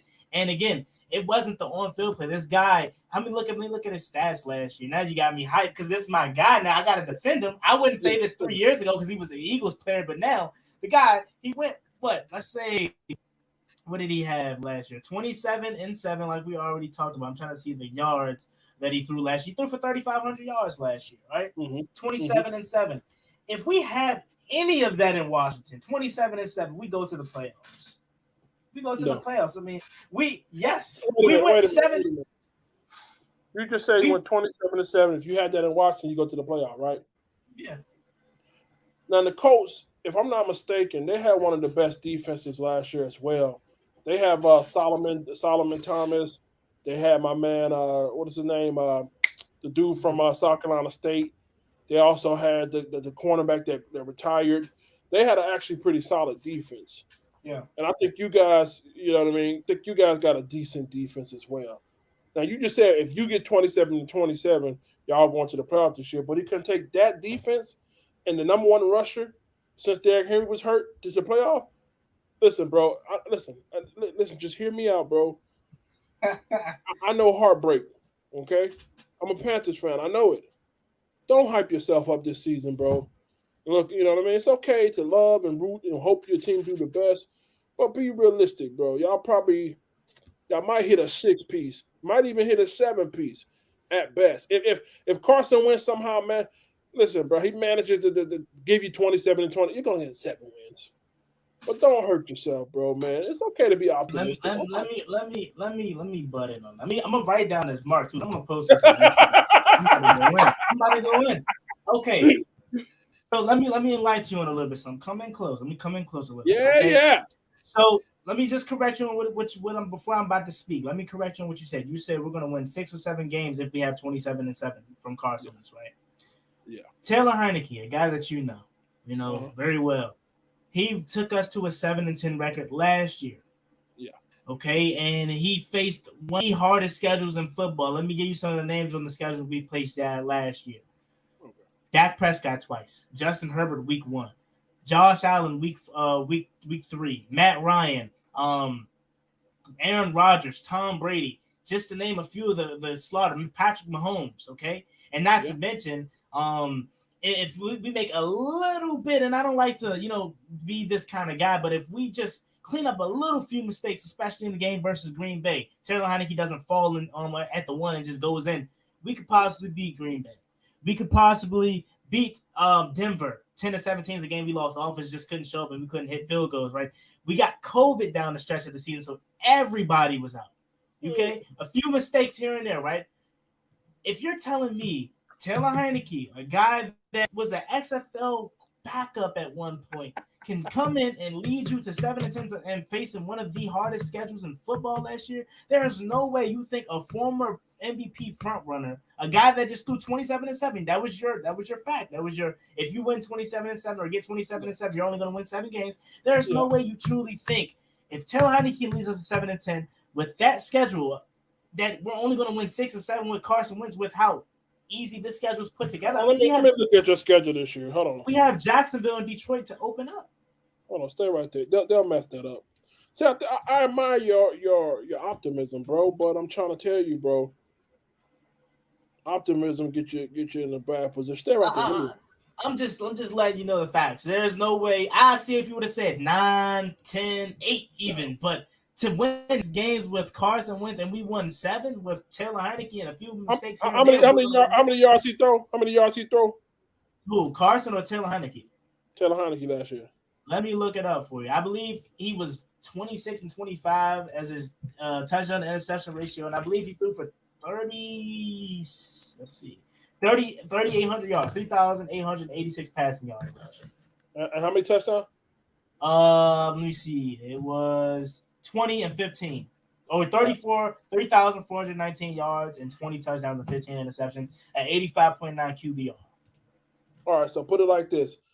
You got Jacksonville to kick the season off. You're not beating those guys. Trevor Lawrence is coming back another year strong. Did you see the defense they got? Not only did they got Travion Walker, they got 2 really good linebackers. They got a nice defensive end package there. You're not beating them week 1. I'm sorry. I'm just going to be honest with you, brother. 0-1. The Detroit Lions, you got to go on the road. Amon St. Brown, nice piece there. You got that offensive line coming back healthy there. Not only do that, they got Jamison Williamson from Alabama, who is a speedster. Ready to like week 10. I promise you, he's gonna hurt y'all. That's 0-2. Eagles, y'all beat them. Cowboys, you're not gonna beat them. Let's see. The Titans, they're gonna run a mud hole through you guys. Chicago Bears, yeah, you got the Chicago Bears. You'll beat the Chicago Bears. Green Bay Packers, yeah, nice try. The Indianapolis Colts, that's going to be a nice game to watch. I'm pretty sure that you're not going to beat that defense. You got the Minnesota Vikings, Kirk Cousins. Could be a toss-up, but you're not stopping Justin Jefferson or Dalvin Cook. I watched Dalvin Cook in person. Niggas nasty. You got the Philadelphia Eagles again. I think you split with those guys. You got the Houston Texans. You'll beat those guys. You got the Atlanta Falcons. I think you'll beat the Atlanta Falcons. You got the New York Giants. You'll beat the New York Giants. Then it looks like you got the Giants again. You'll split with – well, I think you sweep the Giants. I'll give it to you. You'll sweep the Giants. Then you got the Niners. You're going to get abolished by the Niners. You got the Browns. Even though the Browns don't have Deshaun Watson, I still think the Browns going to run all over you. And then you got the Cowboys. I think the Cowboys sweep you guys. But yeah, man. What do you have us at? What is that? Hold on. 5 and 12. Let me add this up. Let's see. 1, 2. Let's see. 3, 4, 5, 6. Yeah, I think 6 wins, man. I think it's 6 wins. 6 or 7. I'm sorry, 7. Crazy. 7 wins. 7 wins. Yeah, like I said, 7 wins. I think you sweep the Giants. Yeah, you'll sweep the Giants. Not only do you have us just winning 7 wins, right? But you have us starting off the season 0-2. Yes. losing to Jacksonville, man. Okay. Losing to Detroit. Somebody timestamp this because when Jacksonville. Yes, timestamp this. And you know what? I wasn't even going to do this, right? Yeah. I wasn't going to do this, but since you did it, I pulled up the Panthers schedule. Let's go over the Panthers schedule. Why not? Yeah. Let's go over the Panthers schedule, okay? Yeah. Week one, you open up against Cleveland. I think Deshaun Watson's going to play. They're appealing a 6-game suspension. Or actually, I don't think he's going to play. I think they're just going to leave it at 6. There's a whole crazy talk of him. He could sue him and possibly drop the whole thing. I don't even want to get into that, but I'm assuming he doesn't play. Okay, he doesn't play, and their backup quarterback, I forgot who is it. It's somebody that I should know. Jacoby Brissett. Yeah, I'm gonna say you guys win that game. And one thing about me, I ain't funny. I'm realistic as it can be. You know, when it comes to other teams, I think you guys win that game. The only way the Cleveland can win that game is if they just run the ball a million times with Chubb, which wouldn't be surprising because you're not Kevin Stefanski is. I got you guys winning that game just because Deshaun Watson isn't going to play. But if he does somehow play, Browns is winning that easy, okay? Week 2 versus the Saints, got the Saints killing y'all, man. Jameis is back. You know, that offense is loaded. I got the Saints beating y'all. I got the 49ers beating y'all. I got the Bucks beating y'all. I got the Bengals beating y'all. I got the Ravens beating y'all. Damn! Hey, they didn't do y'all no justice with that stretch. Y'all open up the season versus, okay, let's say Deshaun Watson doesn't play, so that's 1. Then y'all go to play New Orleans, the 49ers, the Bucks, the Bengals, and then the Ravens? Oh, my Lord. They didn't do y'all no justice. But then again, I'm reading this so wrong. I'm reading this so wrong right now. I was going straight down the line, but it goes like this, okay? All right, so I'm back at it. Real quick, shout out to Cherish Me 202. I see you, mama. Go ahead. Sir. Yes, man. Appreciate Cherish 202. Okay, so I was reading this wrong. My fault. See, you got me hyped. I'm reading this straight down like that, and it goes like this. I'm on Google, all right? So we're going to start this over. Browns win, okay? Giants win. So you start off 2-0. I think you guys are going to beat those two guys. Again, asterisks. If Deshaun Watson plays, I changed my mind, right? Yeah. Then you play the Cardinals. Got you losing to the Cardinals, even though y'all stumped a mud hole in them last year. I got y'all losing to the Cardinals. I got y'all losing to the Rams. I got y'all beating the Falcons. Let's see here. What else? What's next? Okay, and then you go to play. Actually, it's Tampa Bay. So it goes. Let's see. It keeps scrolling down by itself. All right, Browns win. Giants win. Saints loss. I got the Cardinals loss. I got the 49ers loss. I got the Rams loss. Are you keeping track? For me? No, I just hear it. Damn, I don't heard so many L's. I don't know what it's trying to run the table. I got you. I'm gonna keep track. All right. Keep track. Oh, win. That's 2 right there. And then you got the Laws versus Saints 2-1, 2-2 the Cardinals, 2-3 49ers, 2-4 Rams, 2-5 Bucks, 3-5 Falcons, 3-6 Bengals, 4-6. Y'all gonna sweep the Falcons. Falcons are trash, bro. 5-6 Ravens. You're gonna lose to the Broncos. 5-7, and then you have. I got y'all beating the Seahawks. That's 6-7 right there. I got y'all. See the Steelers, man. They're tricky. Yeah. Yes, you don't know their QB situation, but you know the Steelers are always gonna be competitive. So I'm actually have y'all losing to the Steelers. So it was that 6-8 right there. Yeah. 6-8. And then I got y'all beating Detroit, but again, Detroit's gonna be way better. I told you. That's why I say y'all starting at 0-2. I got y'all beating Detroit. You know, and I feel like I'm being a little too fair, but that's just how I am, okay? It's that 7-8 right there. I got y'all losing to the Bucks, 7-9, and then I got y'all losing to the Saints. So that's 7-10. So we right around the same, you know what I'm saying? We right around the same vicinity. Well, listen, see, I don't know if you've been paying attention, but the Bucks been losing all their offensive linemen. They just lost two centers, man.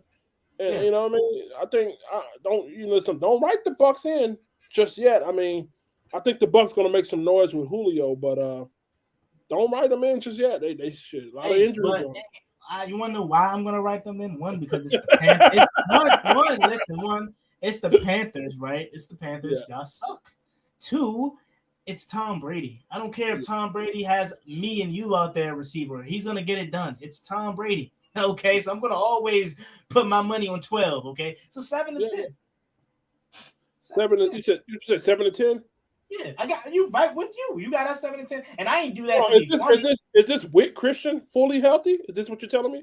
Yes, with Christian McCaffrey fully healthy. You're crazy. You can't. That cannot be right. Hey, you don't. I don't think you're right about ours. You don't think I'm right about y'all's. Christian McCaffrey is the best running back in the world when healthy. He's going to win at least 3 to 4 games by himself because he's that good. Wow. If you know football, you know he's going to win you 3 to 4 games by himself. That's if he stays healthy. If you notice, you said if. He's out by week 4. As much as I love a Christian McCaffrey, like you mentioned, one of the best backs in football. Yes, I said one of the. I'm not going to say the, but I'm going to say one of the best backs in football. He's out by week 5 every year. Whether it's a pulled hamstring, strained quad. It's something with him. Always something with him. I got y'all 7 and 10, just like you got us 7 and 10. I think our schedule is more favorable to be more than 10 and 7 than y'all's. Hold on, let me look something up. I want to see what was Baker Mayfield when he went to the playoff 2020. Let's see. What his record. Now you got me hot, man, because you coming from my squad and said. Woo. I'm going to come for him. Let me take a look at something real quick. All right, so Baker Mayfield, when he took the Browns to the playoffs in 2020, which was his best season, he finished with 11-5.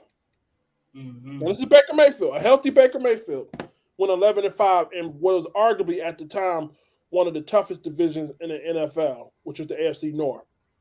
Mm-hmm. So if you're telling me Baker Mayfield can give me any remnants, any similar traits to that 2020 season, he's only going to win 7 games?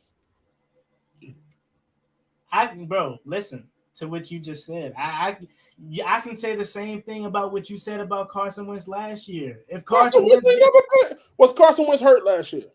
No, but what I'm saying is if Carson Wentz gives us 27-7 with this schedule, we go to the playoffs. So the same statement you can make about if Baker Mayfield can give you any resemblance of that 2020 season, I can say the same thing all day. Stay right there, because now you're going to make me do a deep dive. I wasn't going to do a deep dive with your ass, but stay right there. Hold on. Before you do a deep dive, while you're doing a deep dive, be honest with me, man. Don't try to be the Panthers hard on your sleeve. Be honest with me. Who is better, Carson Wentz or Baker Mayfield? When? In general, who would you rather have right now? Baker Mayfield. Why? Baker Mayfield. He has a lot more fire up under him. He's going to lay it out there on the line. You know what I mean? And he's very athletic. I think he can make plays with his legs. And I think people underestimate how big of an arm he has. And like you said, as much as, he may not necessarily be a top-tier quarterback, because he has a big heart and plays with a lot of fire, that's going to win me games. This guy you're talking about has mental lapses more than, somebody with amnesia, man. So, you just don't know what you're going to get out of Carson Wentz. I see what you're saying, 27-7, man, but you just don't know. He's Jekyll and Hyde. This guy's a walking definition of Jekyll and Hyde. You know what I mean? Just don't know. Oh, man, that's crazy to me, bro. Oh, it's crazy. Baker Mayfield has never been in the MVP conversation. Okay, that's one. Stay right there. Now, you were talking about Carson Wentz, 27-7. You opened against Jacksonville. Last year versus Jacksonville, he went 17-29 for 185 yards. 185 yards loss. Is that the first game or is that the second game you're referring to? That was let's see, what game was that? That was the last game. That was the game that he needed to win to get into the playoffs.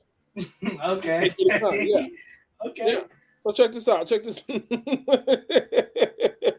Against the Tennessee Titans, he only put up 194 yards, 19 for 37. Okay? Let's continue to go here. Against the San Francisco 49ers, put up 150 yards. Okay? Against the Buffalo Bills, he put up 106 yards. against the Jaguars the first go-around, put up 180 yards. This is not an NFL quarterback. This is the guy who played with a really good defense in the coach that really bailed this guy out. The plays that he did make with the 27-7, one not spectacular. Listen, I remember at one, because I don't know if you play DraftKings. I remember at one point, I think they had like the number one special team and defense combination in the NFL last year, if I'm not mistaken, the Colts. So this guy was in favorable field position most of the time when he took over. Mm-hmm. You know why he scored 27 touchdowns? Because he only had half a fucking field to go.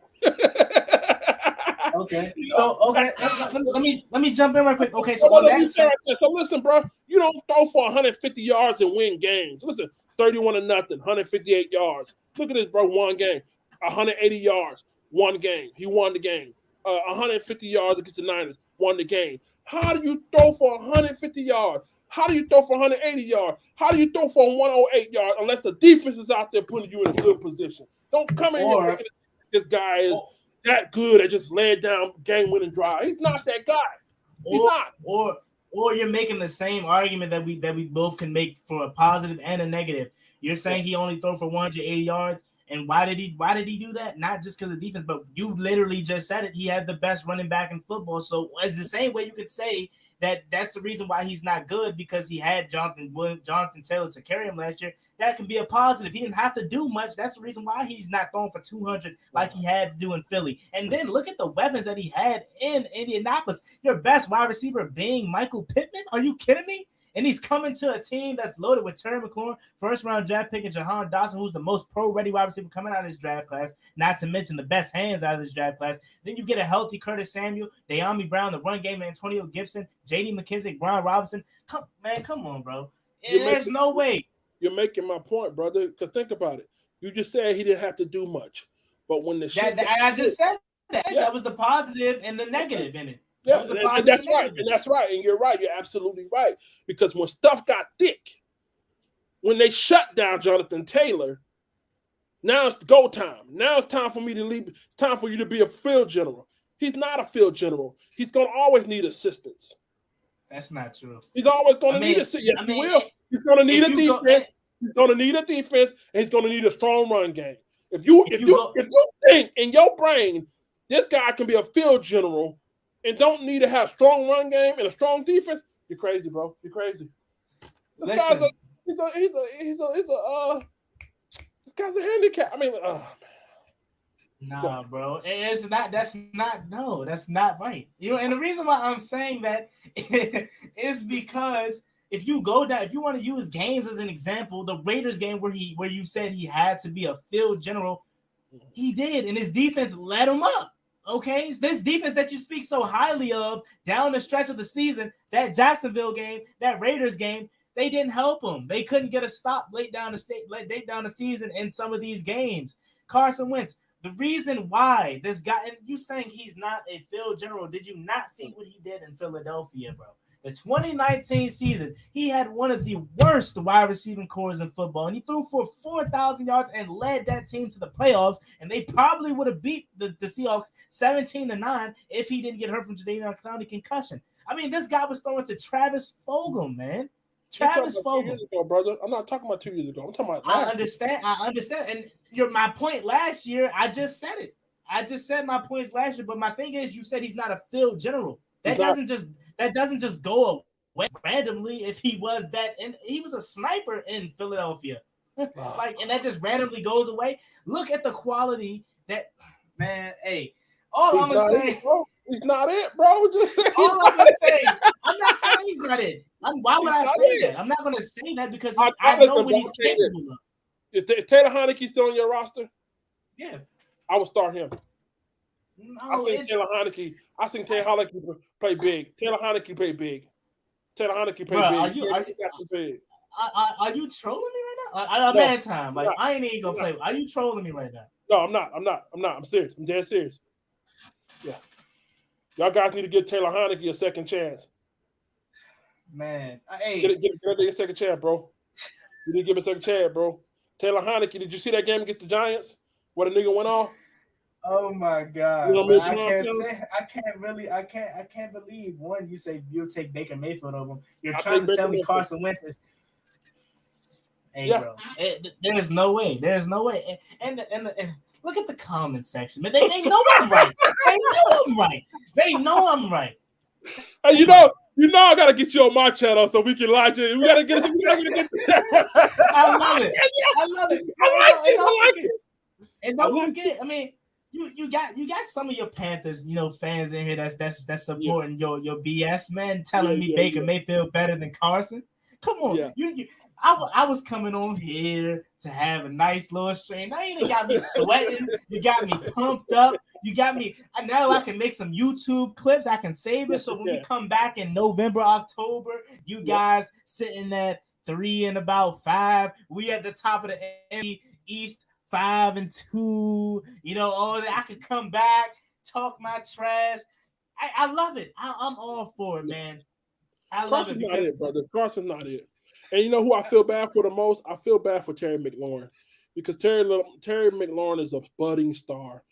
If you put him with any other quarterback in the league that has half an arm, he probably going to be all pro. You know what I mean? A superstar. You know what I mean? But unfortunately, he doesn't have that. He just don't, bro. Cherish me. I'm telling them, man. Who's your running back? Is it Gibson still? Antonio, we have so many running backs that we could be body out there, but it's Antonio Gibson at the moment. Who do you got? Christian McCaffrey and Chuba Hubbard. Okay, that's fine. I love Christian. We got Deontay Foreman. Now, hold on, I got to slow down. Deontay Foreman, the guy who filled in for Derrick Henry. Okay, we have J.D. McKissick, one of the best third down backs in all of football. They can send out wide, take handles. We got Brian Robinson, a bell cow at Alabama that looks just like I'm not even going to get ahead of myself and say he's Derrick Henry, but he looks like him. Go back to the Alabama film. I like him. Come on, man. I hope I see him tomorrow. I want to see what he do, man. I want to see him tomorrow. They had 3 1,000-yard seasons. What wide out for y'all? Terry McLaurin. There you go. Terry. You better read that comment now. Read that comment. Terry McLaurin has literally did that. That's why me and Big Cat agreed early in the show that these two guys are kind of in the same predicament. They go out there and perform 1,000-yard seasons with subpar quarterbacks. Yeah. However, this year it's going to be different because Carson Wentz is better than Baker Mayfield.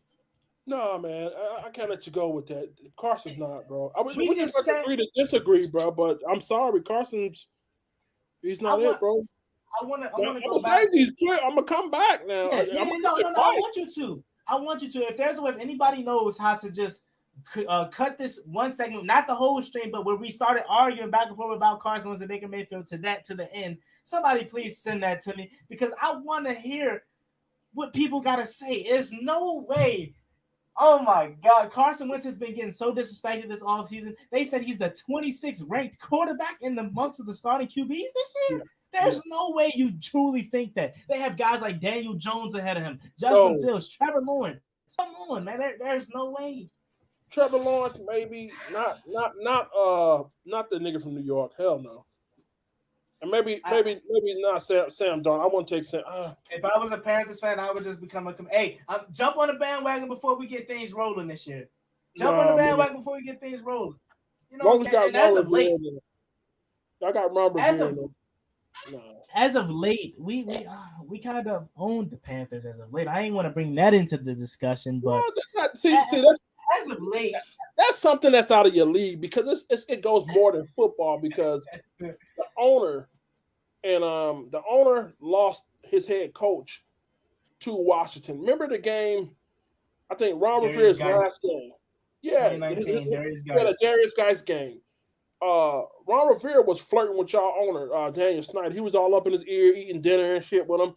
So the reason why we play y'all like that, the reason why we play y'all so much is because our owner has a feud with y'all owner. He hates the fact that you took his head coach, or you know what I mean, you got his head coach, and he hates the fact that you got the best of him, on his way out. So that's the reason why we keep playing you guys. But that's nothing to do with the team. It just has something to do with the owner. They feud. He says, my man Sean White said, we're not finna talk about Terry and better. Talk about Terry being better than DJ Moore. They don't want that discussion. Sean White.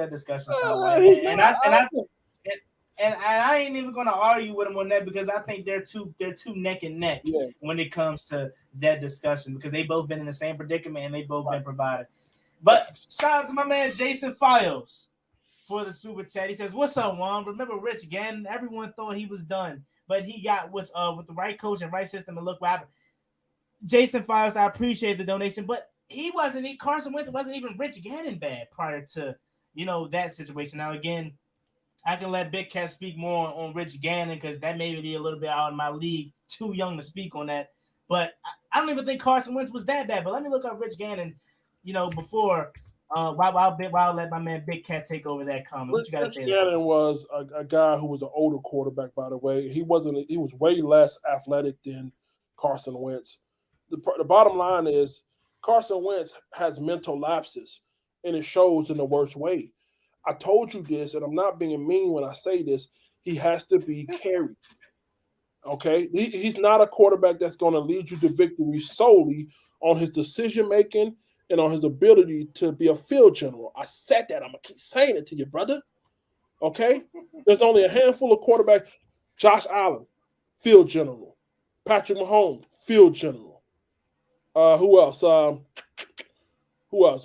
Maybe even my man Joey B, field general. Carson Wentz not in there. He's not. And his mental capacity is not up there.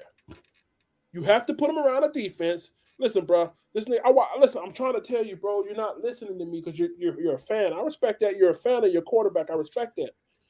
Logically, bro. Just sit back. Logically, bro. Bro, just listen, bro. Just logically, bro. Who the hell is winning 4 games throwing for under 200 yards? A person with a really good defense, a person with a really good running back, and a person who has a lot of short field. But if you make that guy drive the distance consecutively, you take away that running back, you take away that good defense, what do you have? You have the New York Giants. If you take away all that, that's not true. That's not true. And the reason why I say that's not true is because, bro, that's because it would be different if Carson Wentz was just coming into the league and that was the thing he put on tape was last year. We seen this guy be a field general in his past. Last year he didn't have to be. You're talking about 2019, bro. That's 4 years ago. I'm talking about as of late. As of late, last year he didn't have to be. That's what I'm telling you. He didn't have to be, but when he did have to be, he showed you. Listen, what I'm saying to you is he may not have to be, but at some point in this National Football League, you're going to be asked to carry the bell cow. And he's done it before. That's what you're not going to be able to do it because he's not built like that. What I'm telling you is he's done it before. That's why I'm saying, okay, you're that ain't listening to me, man. You're saying a pass, but I'm saying that because you're acting like he's never done it before, and he did it at times last year. Again, do I have to keep going back to that Raiders game where he literally was what you're saying he wasn't, and his defense let him down? The guy can do it. So you're telling me, hold on. So you're telling me 4 years ago, Carson Wentz is the same as this year, right? Tell me that. Tell me that on camera. Let's put it on camera, y'all. Hold on. Let me put this on camera. Let me screenshot this. So you're telling me that 4 years ago, Carson Wentz in 2019, coming off of possibly an MVP season, is the same this year. Let's go ahead. Now, I ain't going to say. You better not. You better not. You better not. You better not. I'm not going to say he's the all same right, because we don't. Listen. The reason why I'm not going to say he's not the same because we don't know yet. We don't know. This guy was in a system last year where he didn't have to be a field general, but when he did have to be a field general, he was. I'm telling you, man. And the comment section, you telling me the comment section is they backing me up, bro. You got your Panthers fans right here saying you giving me the business. Yeah, I'm giving that nigga the business. Take the gloves off him. He didn't give me no business because I'm proving to him that Carson Wentz is a good quarterback and he's better than Baker Mayfield. Hey, y'all, listen now. Listen, y'all. You see how I set him up, right? He talking that good, but I asked him to put his money where his mouth is. He won't do it. I told him to put the 2019 season, say he's that same guy. He won't say it. So does he really believe in him? He doesn't believe it. I do. Just say it. Because listen, I'll tell you this. Hold on. I'll tell you this. Let me tell you this. I'm willing to bet that the 2020 Baker Mayfield is that same guy this year. I'll say that. Well, I mean, Listen, of course you're gonna. I'm on camera saying it. Of course you're gonna say it. Of course you're gonna say it because you want to believe it. You want to believe it. Yes, You're gonna say it. Right, bro. Say it, bro. Say it, bro. Of course Say you're it. gonna say it. Of Bro, course you're gonna say it because you want to Carson believe it. But do you? 2019. Carson Wentz, bro. We don't. First of all, that's why I'm telling you, we don't even need Wentz. Our team is so talented. We don't even need Wentz to be 2019 Carson Wentz. We don't need him to be 2019 Carson Wentz. Again, I'll go back to last year and I'll continue to that. If we get exactly what Carson Wentz did last year, we go to the playoffs. We go to the playoffs. I don't know if you can say the same about your Panthers, but if we get what we got from our quarterback, our new quarterback last year, we will go to the playoffs. Bro. Again, you're harping. No. You told me I'm harping on the past 2019. You're hoping Baker Mayfield can get back to 2020 for him. I know he's that guy because he was hurt last year. So you can't judge Baker based off what he did last year. He was hurt. Okay, anybody who judges a man while he's hurt, you can't take him seriously. Okay, Carson Wentz played on 2 sprained ankles for the whole season and a neck injury last year. Give me a break. Because okay then. No. 7 touchdowns.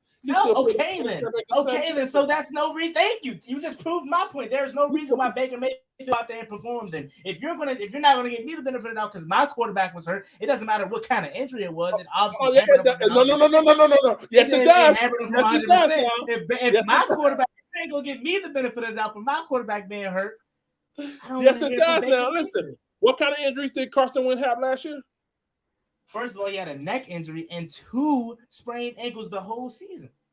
2 sprained ankles. Okay. The whole season and a neck injury. So all I'm saying is if you ain't going to give my quarterback the benefit of the doubt, neither should I.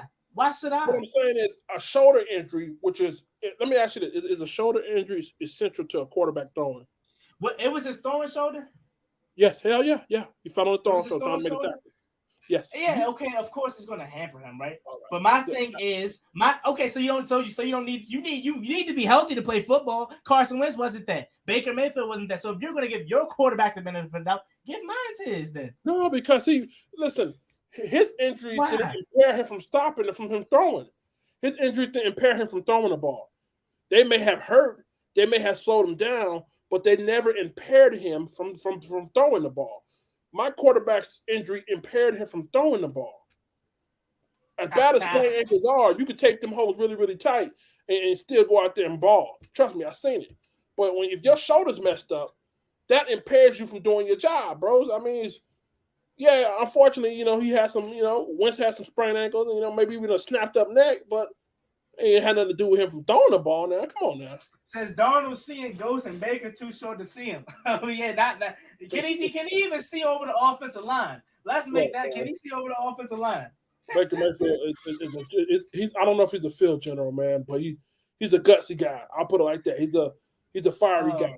Man. I'll tell you this, he'll win more games than Carson Wentz this year. Man. The reason why I say that, not even just because I think Carson Wentz, but look at our schedule is more favorable. We play in the NFC East. You guys have the South. Tom Brady, the best quarterback that we've ever seen. Y'all got to play him twice. Jameis Winston twice. And then that schedule is just more. Y'all play the Ravens. The Ravens, when they're healthy, we know how good they can be. The Bengals. Come on, bro. No. Y'all not going to win more games than us, man. The NFC South is not really that hard. I mean, outside of Tampa Bay. We beat Jameis Winston last year, in case you didn't know. We beat him up pretty good. But anyway, Alvin Kamara's going to be out week 3. I don't know if you know that as well. So that's a win. Oh, man. I thought they revoked the suspension. No. You don't get to shoot. They still upheld it? Yeah, you don't get to break the nigga's eyes. Okay, but they still got a nice passing game. They got a what? Nice Chris Olave, Michael Thomas. They got Marquise Callaway. They still got a nice passing game. I know they got a hell of a defense. Marquise Callaway. And Chris Olave is a rookie. Michael you see what happened to Drake London tonight, right? Drake London? Yeah.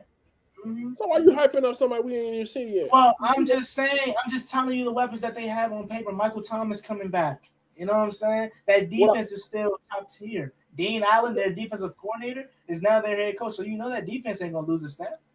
They just added Tyrann Mathieu, who is, come on now, like See that the honey badger there. But y'all not winning more games too. We got a defense too. Our secondary. We got a good secondary. I got a solid secondary. Solid secondary. Oh yeah, I say that. Secondary. Y'all not winning more games. I really wish we played y'all this year, man. Last year was fun. Last year was fun being y'all, spoiling your little homecoming. Cam Newton effed y'all up. Listen. No, Cam Newton effed y'all up. Soon as y'all was having a good game, but soon as he went to fit midfield and did this, it was over from there. It was over from there, man. Yeah, I agree with you. Me personally, I don't have no feelings towards that. He had his run. I give him his flowers when it's time for him to retire. But at this point in the moment, no comment. More the story, man. Carson Wentz will be better than Baker Mayfield. We were more likely to not win more games than y'all. But now let's transition. Nice little debate. Again, I need somebody, if anybody out there that knows how to do that, chop up from the start of the Carson Wentz versus Baker Mayfield argument to the end and send it to me. Now, let's transition into tomorrow's game. What do you want to see from your Panthers the most tomorrow? I want to see the defensive end spot. Like I said, I know you were saying our defensive line is pretty good. Outside of Brian Burns and Derek Brown, I think he's developing nicely. Hopefully, Ioannidis is as good as you say he is. He can help out Brown. But I would like to see this D-line. I want to see our D-line go crazy, man. I don't really have too much faith in these guys outside of Brian Burns and our linebacking core. Our linebacking core is probably the worst part on our defense. I know you hyped up Shaq Thompson, but Shaq can't stay healthy. Frankie Louvu is the guy who's stepping in as a role player now as a full-time starter potentially. You got Damian Wilson, a guy who was from Jacksonville. I don't even know if he's going to be in the starting lineup this season. He had a little domestic violence in the offseason. So, I don't know. I just don't trust our linebacking core. But tomorrow, I need to see that D-line have a real good showing, followed by that linebacking core. You know what I mean? I don't want to see gaps, guys overrunning the gaps, guys running underneath blocks. I need to see the D-line. Not only do I need to see them get off on the pass rush, I need to see these guys stop the run. Our biggest issue last year was stopping the run, and that's primarily due to the 8-man in the box. Your linebackers and your D-linemen got to work together to get a push and to flow into those gaps to stop the run. So tomorrow, if we can hold you guys underneath a certain amount of rushing yards in the first half with our starters, I call it a good night. I just want to see us stop the run for once. Okay. Are both of you guys starting? Is Antonio and JD playing tomorrow? I'm not sure. I believe the starters are going to play 15 to 20 snaps, Ron Rivera said. So I'm not sure if Antonio Gibson's going to play, though, but I'm assuming he is because the starters are going to play 15 to 20. Cherish me, my lady right there. Cam, I'm back. We said, yeah, we did exactly that. You know what I'm saying? We did exactly that. And he says, Panthers QB room is dog water. Yeah. Listen. I want to see us go against Brian Robinson. I think that'll be a good test.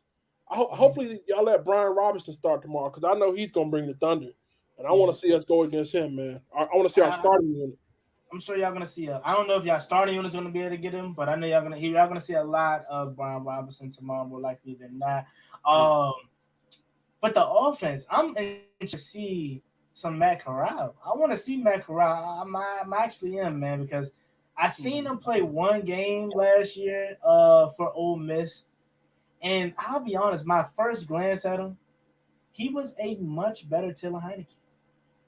He's much better Taylor Heineke, and the reason why I say that is he's small. He's super small, doesn't have the strongest arm in the world, but he's a little agile, plays with that fire, that dog.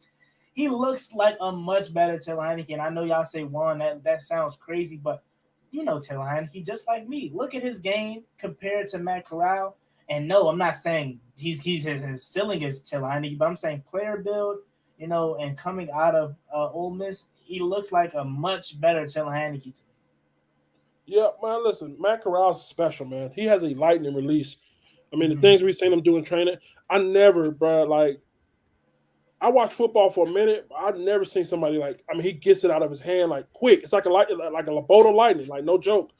There's some things that you got some concerns about because he's coming from a one-read system, RPO system, man. So as you get into the playbook and expand his knowledge of just going past that one read, that's when you start to get into some troubles there. But ultimately his future is bright, man. His future definitely is bright. Not only is that, he's athletic as hell, man. I don't think people give him enough credit for that, but there's no rush. There's no rush to bring him on and put him out there just because we got Baker or just because we got Sam Darnold.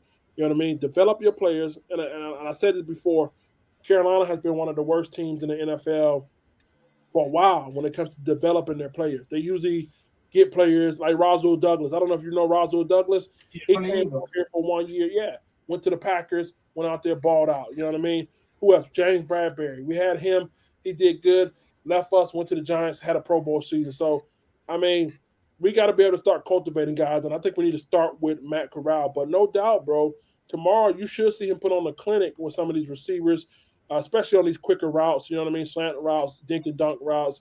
And I won't be surprised if he have a touchdown or two, man, because he's going to light it up, man. He has quick release, man. Good guy. Good guy. Says that we have Joey Slye, too. Oh, yeah, we got Joey Slye, too, who 4 for 5 in training camp this week. Came in late last season and was money for us. So Joey Slye seems like he's turning it around too. But yeah, Matt Corral, now that you brought him up, and you think he's gonna have 1 to 2 touchdowns, what is the back end of your wide receiving core look like? Is there some guys that you're hoping for that last 5 and 6? What's some names on the back end of that? Let me tell you something. Outside of Robbie Anderson and DJ Moore, we have a litany of wide receivers that are just really, really special, man. Terrace Marshall, if this guy can stay healthy, which, I don't know yet because I'm not a psychic here. If this guy can stay healthy, he reminds me of the great Muhsin Muhammad. I seen him last year in the preseason game against the Colts. Tough, physical guy, man. He just, he's been having lower leg injury issues since high school. But don't make no haste about it. The guy can play. The guy can play, bro. He can just, Jesus, keep this guy healthy, man. I think he could be a star one day, man. You know what I mean? On top of that, you got Rashad Higgins. He's been mossing people in camp because him and Baker Mayfield got big chemistry, man. So Rashad Higgins, he may not even be a third receiver. Rashad Higgins, you know what I mean? A guy who could come in in a 4-wide set and still eat up the day, you know what I mean? On top of that, you got Shaw Smith. Shaw Smith, the guy who South Carolina Gamecock, who has yet to tap into his potential, man. He had some legal issues in the offseason. But this wide receiver room, there's talent on there, man. You have C.J. Saunders. I think he just recently got hurt there. We got some talent, man. We just got to get them a quarterback to pair these guys with. But make no doubt about it, man. If we get a quarterback, you're going to see this wide receiver room eat up and down that board, man, from wide receiver 1 to wide receiver 5. Okay. Panthers are a soft animal, says John. Hey, what is the fucking? Let me ask you this real quick. Are you happy with the name Commodore? Commanders. Let me correct you. Commanders. Okay, and we are the Commanders. I that's one thing I don't like. People want to play with our name, call us the Commanders, the Commodores. You know what I'm saying? We're the Washington Commanders, and it's time to take command, baby. You know what I'm saying? Do I like the name? The Washington Generals, the Washington Soldiers, Washington Warriors. Yeah, but we're the Washington Commanders, baby. It's time to take command of the NFC East. It's time to take command. Do I like the name? I don't have a problem with it because all I care about is winning games. It doesn't matter if we were a Washington football team. If we stayed that, I just want to win. But now we're so you like the football team better? I like the Washington Trumps. What do you like about Washington Trumps? Nah, man. I Washington Commanders. Get them boss out of there, man. Get them boss out of there. Shut out to 45. Washington Commanders, baby. And once again, time to take command of the NFC East. You know what I'm saying? Simple as that. But man, we're gonna wrap it up in a little bit, man. I appreciate you coming on and bringing that fire out of me because you. For whatever reason, thinks Baker Mayfield is better than Carson Wentz and thinks y'all going to win more games. Whatever reason, you know what I'm saying? But it was great having you on, man. I appreciate it. And, again, it'll be fun to see what you guys do, man. And I can't wait to see us at the top of the NFC East. Y'all barely trying to stay afloat in the NFC South, man. You know what I'm saying? I got a feeling we're gonna be all right this year, brother. I honestly do. Yeah, and let me ask you 9 before wins. we get out. 9 wins. Honestly, though, like Yeah. Because y'all quote unquote in a rebuild process, right? Or what sense in Carolina? Man, I don't know what we're doing. I don't want to call it a rebuild. At this point, man, I think we're just throwing shit together. Because I can't say we're necessarily like on defense. Okay, you can call that defense a rebuild. I see where they invested in that defense, but and this is the reason why I say it's not a rebuild, because most of our players are on 1-year deals. You don't rebuild niggas with 1-year deals. You rebuild niggas on rookie deals. You know what I mean, or long-term deals. So if all those 1-year deal players choose to leave next year, we're back at square one. This never was a rebuild. You see what I'm saying? So if we got a bunch of rookies in there on rookie contracts for the next 4 years, that's a rebuild. We could pretend, you know what I mean? So I can't say it's a rebuild. It's kind of like, we renting niggas out, bro. I mean, I don't. Other than our quarterback, Matt Corral, that's a rebuild, but I think we're just renting niggas out, bro. It's not necessarily a rebuild, bro. It's not a. Shout out to my man Pedro Smith. Make sure you guys go subscribe to him. Great watch that Commanders YouTube over there. He says, I don't like Rhule. Big Cat doesn't either. You missed the rant with him. They don't like Matt Corral either. So okay, if it's not a rebuild, the sense of like you just said, y'all just throwing stuff together. So the sense that I get from the outside looking in is y'all just trying to stay afloat. Like y'all just it's whatever right now. Like it's not a rebuild, but you're not too confident that y'all are a contender yet. Y'all just hoping for whatever. Or do you think y'all are a contender? No. I think that defense isn't a rebuild because we got guys on rookie deals. Jeremy Chin's on a rookie deal. Brian Burns is on a rookie deal. J.C. Horn is on a rookie deal. Dante Jackson just re-signed for a couple of years. So when you look at it like that on the defensive side of the ball, we're rebuilding. Yeah, because those guys are still here for a couple more years. On the offensive side of the ball, I can't say that. So it's like throwing it together because you can't have one side of the ball rebuilding and then the other half you just throwing it together. You get what I'm saying? So I can't technically. You can technically call it a partial rebuild, but I guess you can't. It's tricky, bro. It's real tricky. I don't know how to describe it. But the offense, listen, like I said, bro, we got linemen. All our linemen except 1 or 2 are like on 1-year deals, man. And when it comes to Taylor Moe is not on a 1-year deal. Ikwanu's on a rookie deal. Christensen's on a rookie deal. But when it comes to Bozeman, Corbett, you got Baker Mayfield. I mean, a lot of our offensive players are on 1-year deals, man. You know what I mean? So it's not a rebuild. It's just, I guess you're right, brother. I guess we're just trying to keep it afloat until. You're right. Or it's an all-in year. Yeah. All in year. That's what it is over here. If Carson Wentz isn't the guy, he flames out. We're right back at square one, hoping Sam Howell could possibly be it. But if Carson Wentz pans out, he's now our future quarterback. So this is an all-in year for us, and it was made apparent by the moves that we made this offseason. So that may be what y'all are in too. But my man John says Riverboat pounds your mom. Hey. Come on, man. Riverboat Ron. Matt Rhule pounds your mom. Matt Rhule gives you the ruler. Matt Rhule doesn't deserve a nickname like that. Matt Rhule is trash according to Panthers fans, huh? Let me my motherfucking eyes. You think Carson Wentz better? Yes, for sure. Carson Wentz is way better than Baker Mayfield, and you know it. You know he is. Huh? Why? We just had a whole 40-minute debate on why I believe he's better than Baker Mayfield. And I want somebody to please clip this whole debate. We got to clip that, man, because I'm coming back to that. I'm telling you, bro. I'm telling you, he is. But now you brought up Icky. Man. I think I saw you make a video on Matt Rhule basically saying he isn't ready or something like that. Is that what it was? Or what is it the sense with They brought him in. Ike Ekwonu was brought in as a left tackle, right? But they saying he struggles with pass blocking, but he's a hell of a run blocker. So they don't want to put him at left tackle because you're going up against a lot of people's best edge rusher. And if you struggle pass blocking, why would you put somebody out there against somebody's best edge rusher? But he's a decent pass blocker, but he's just not great. But he's a great run blocker. So my point is, why did you take somebody like you take him number 6 overall and not play him at a position that we needed the most. We needed a left tackle. And we needed particularly a pass blocking left tackle. So not only did we didn't get a pass blocking left tackle in Matt Rhule's eye, we pretty much got a guard.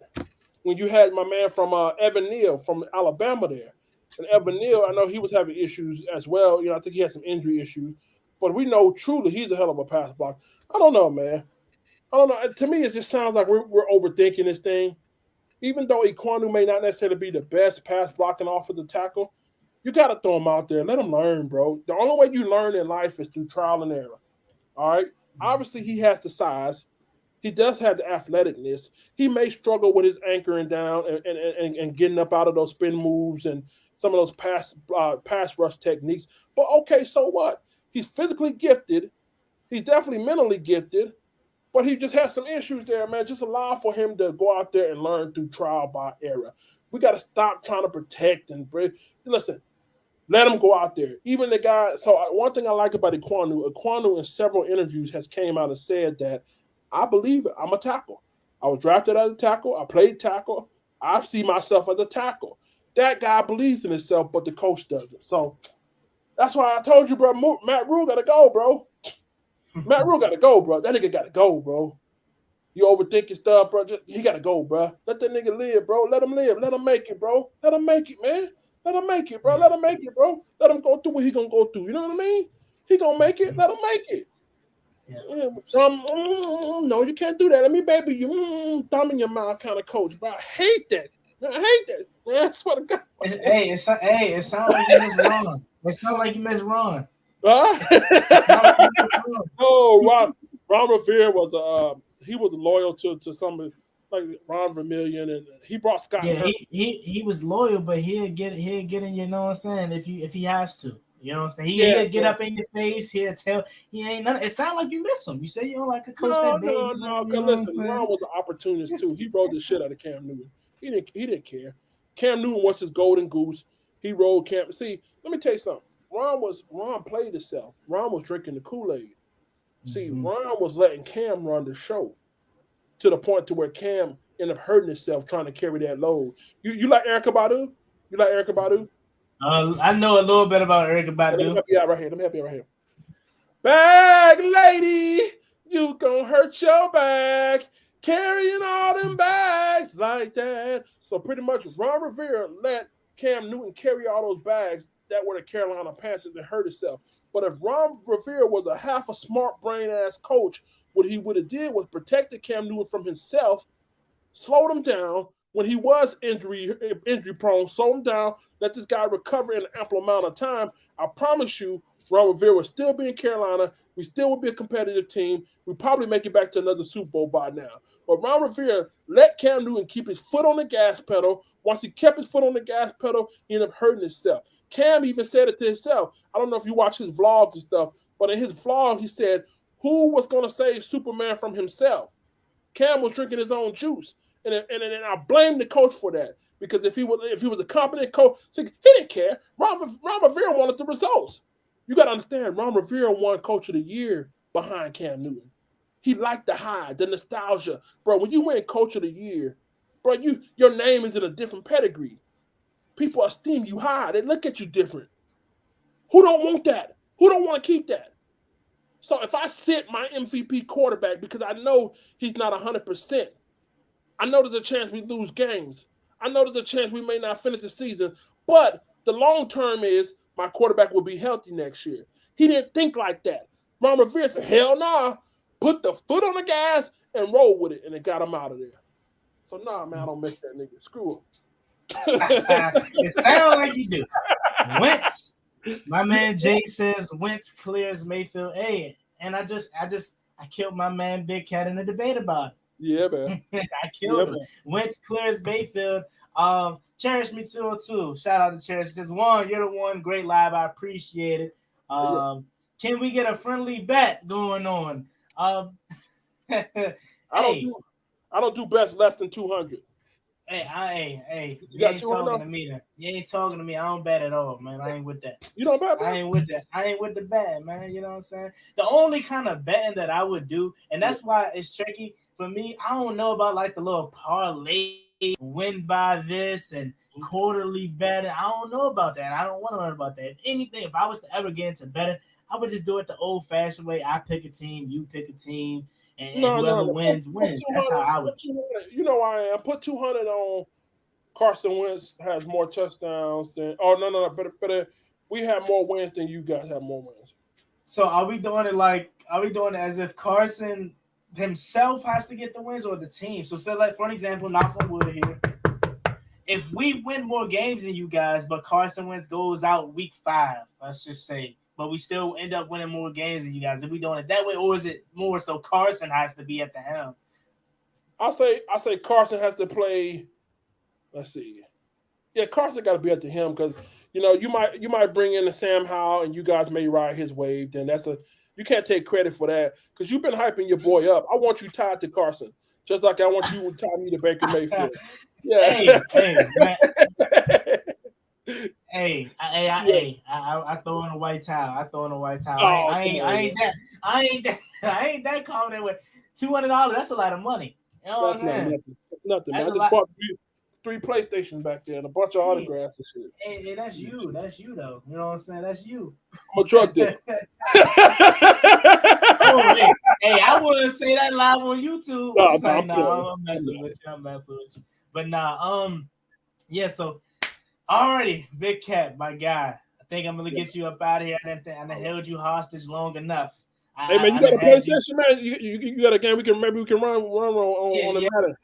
Yeah, I got a PS5. I'll give you the game tag once we get. Get me up with your game tag, man. We can run the Commodores versus Washington. You getting the 23?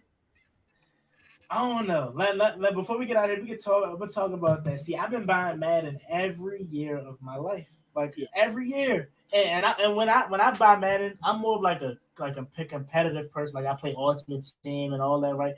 And I don't know if I'm gonna buy it this year just because it's the same game. It looks the same. Even from PS4 to PS5, it looks the same and it's the same. They don't try anymore, and that's what really irks me. And I'm tired of giving my money. I'm really considering not paying $70 for a roster update. That's what it's looking like. Right. So I don't know. I'm possibly gonna get it. More likely than not, I'll end up eventually getting because I buy it every year. They steal money from there every year, but. You might want to wait till Black Friday. Black Friday, that's when they have discounts on it and stuff. Mm-hmm. Yeah, but, I don't know. I NCAA come out. I can't wait till NCAA come out. I'm gonna be on it, bro. Yeah, I want to try again. Like PS3, like that gaming was so much better back then, but they don't try no more because they don't have no competition and they know people just gonna buy it regardless. So I wish it was better, but more likely than not, it comes out on Monday. We're just paying $70 for a roster update. So if you pre-ordered the jump, you know what I'm saying? Don't be mad. It's just a roster update with the changing of the menu colors and stuff like that. EA doesn't care, bro. They don't try anymore, And 2K is the same way a little bit, but at least 2K tries a little bit harder, I guess, right? But I'll definitely let you know about that. We can definitely run it on, but for sure. Big Cat, I appreciate you for coming on, man. I'm sorry I had to give you the beats with the debate, man, but that's what I do. That's what I do. Listen, don't worry, man. We're gonna clip this thing. We're gonna flip this thing, and we're coming back to it now. For sure, bet. We're coming back to this. Let me see here. Any last comments? Let's see before we get out of here. Says Wentz will be hurt by the third play. Hey, don't put that on us, man. Don't put that on us. Don't put that on us. It says y'all need to play live. I mean, hey, it don't come out for 3 more days. I got 22, so we'll see. It don't come out till Monday. But again, Big Cat, appreciate you for coming on, my man. It means a lot for sure to have a guy like you coming on in there. Recently just went over a rebranding phase, which looks amazing. The logo, the name. Thank you. We're doing great stuff. So again, first link in the description is to Panthers Uncensored Big Cat's channel. Go over there, subscribe to my man if you haven't already. So yeah, man, it's me and boy Juan Gotti. Like, comment, subscribe, host of Washington Commanders. We're on the road to 5,000 subscribers. Me and boy Juan Gotti and the Big Cat. Check it out. Hey. Cost me one time, that's gonna get you pop, get you drop.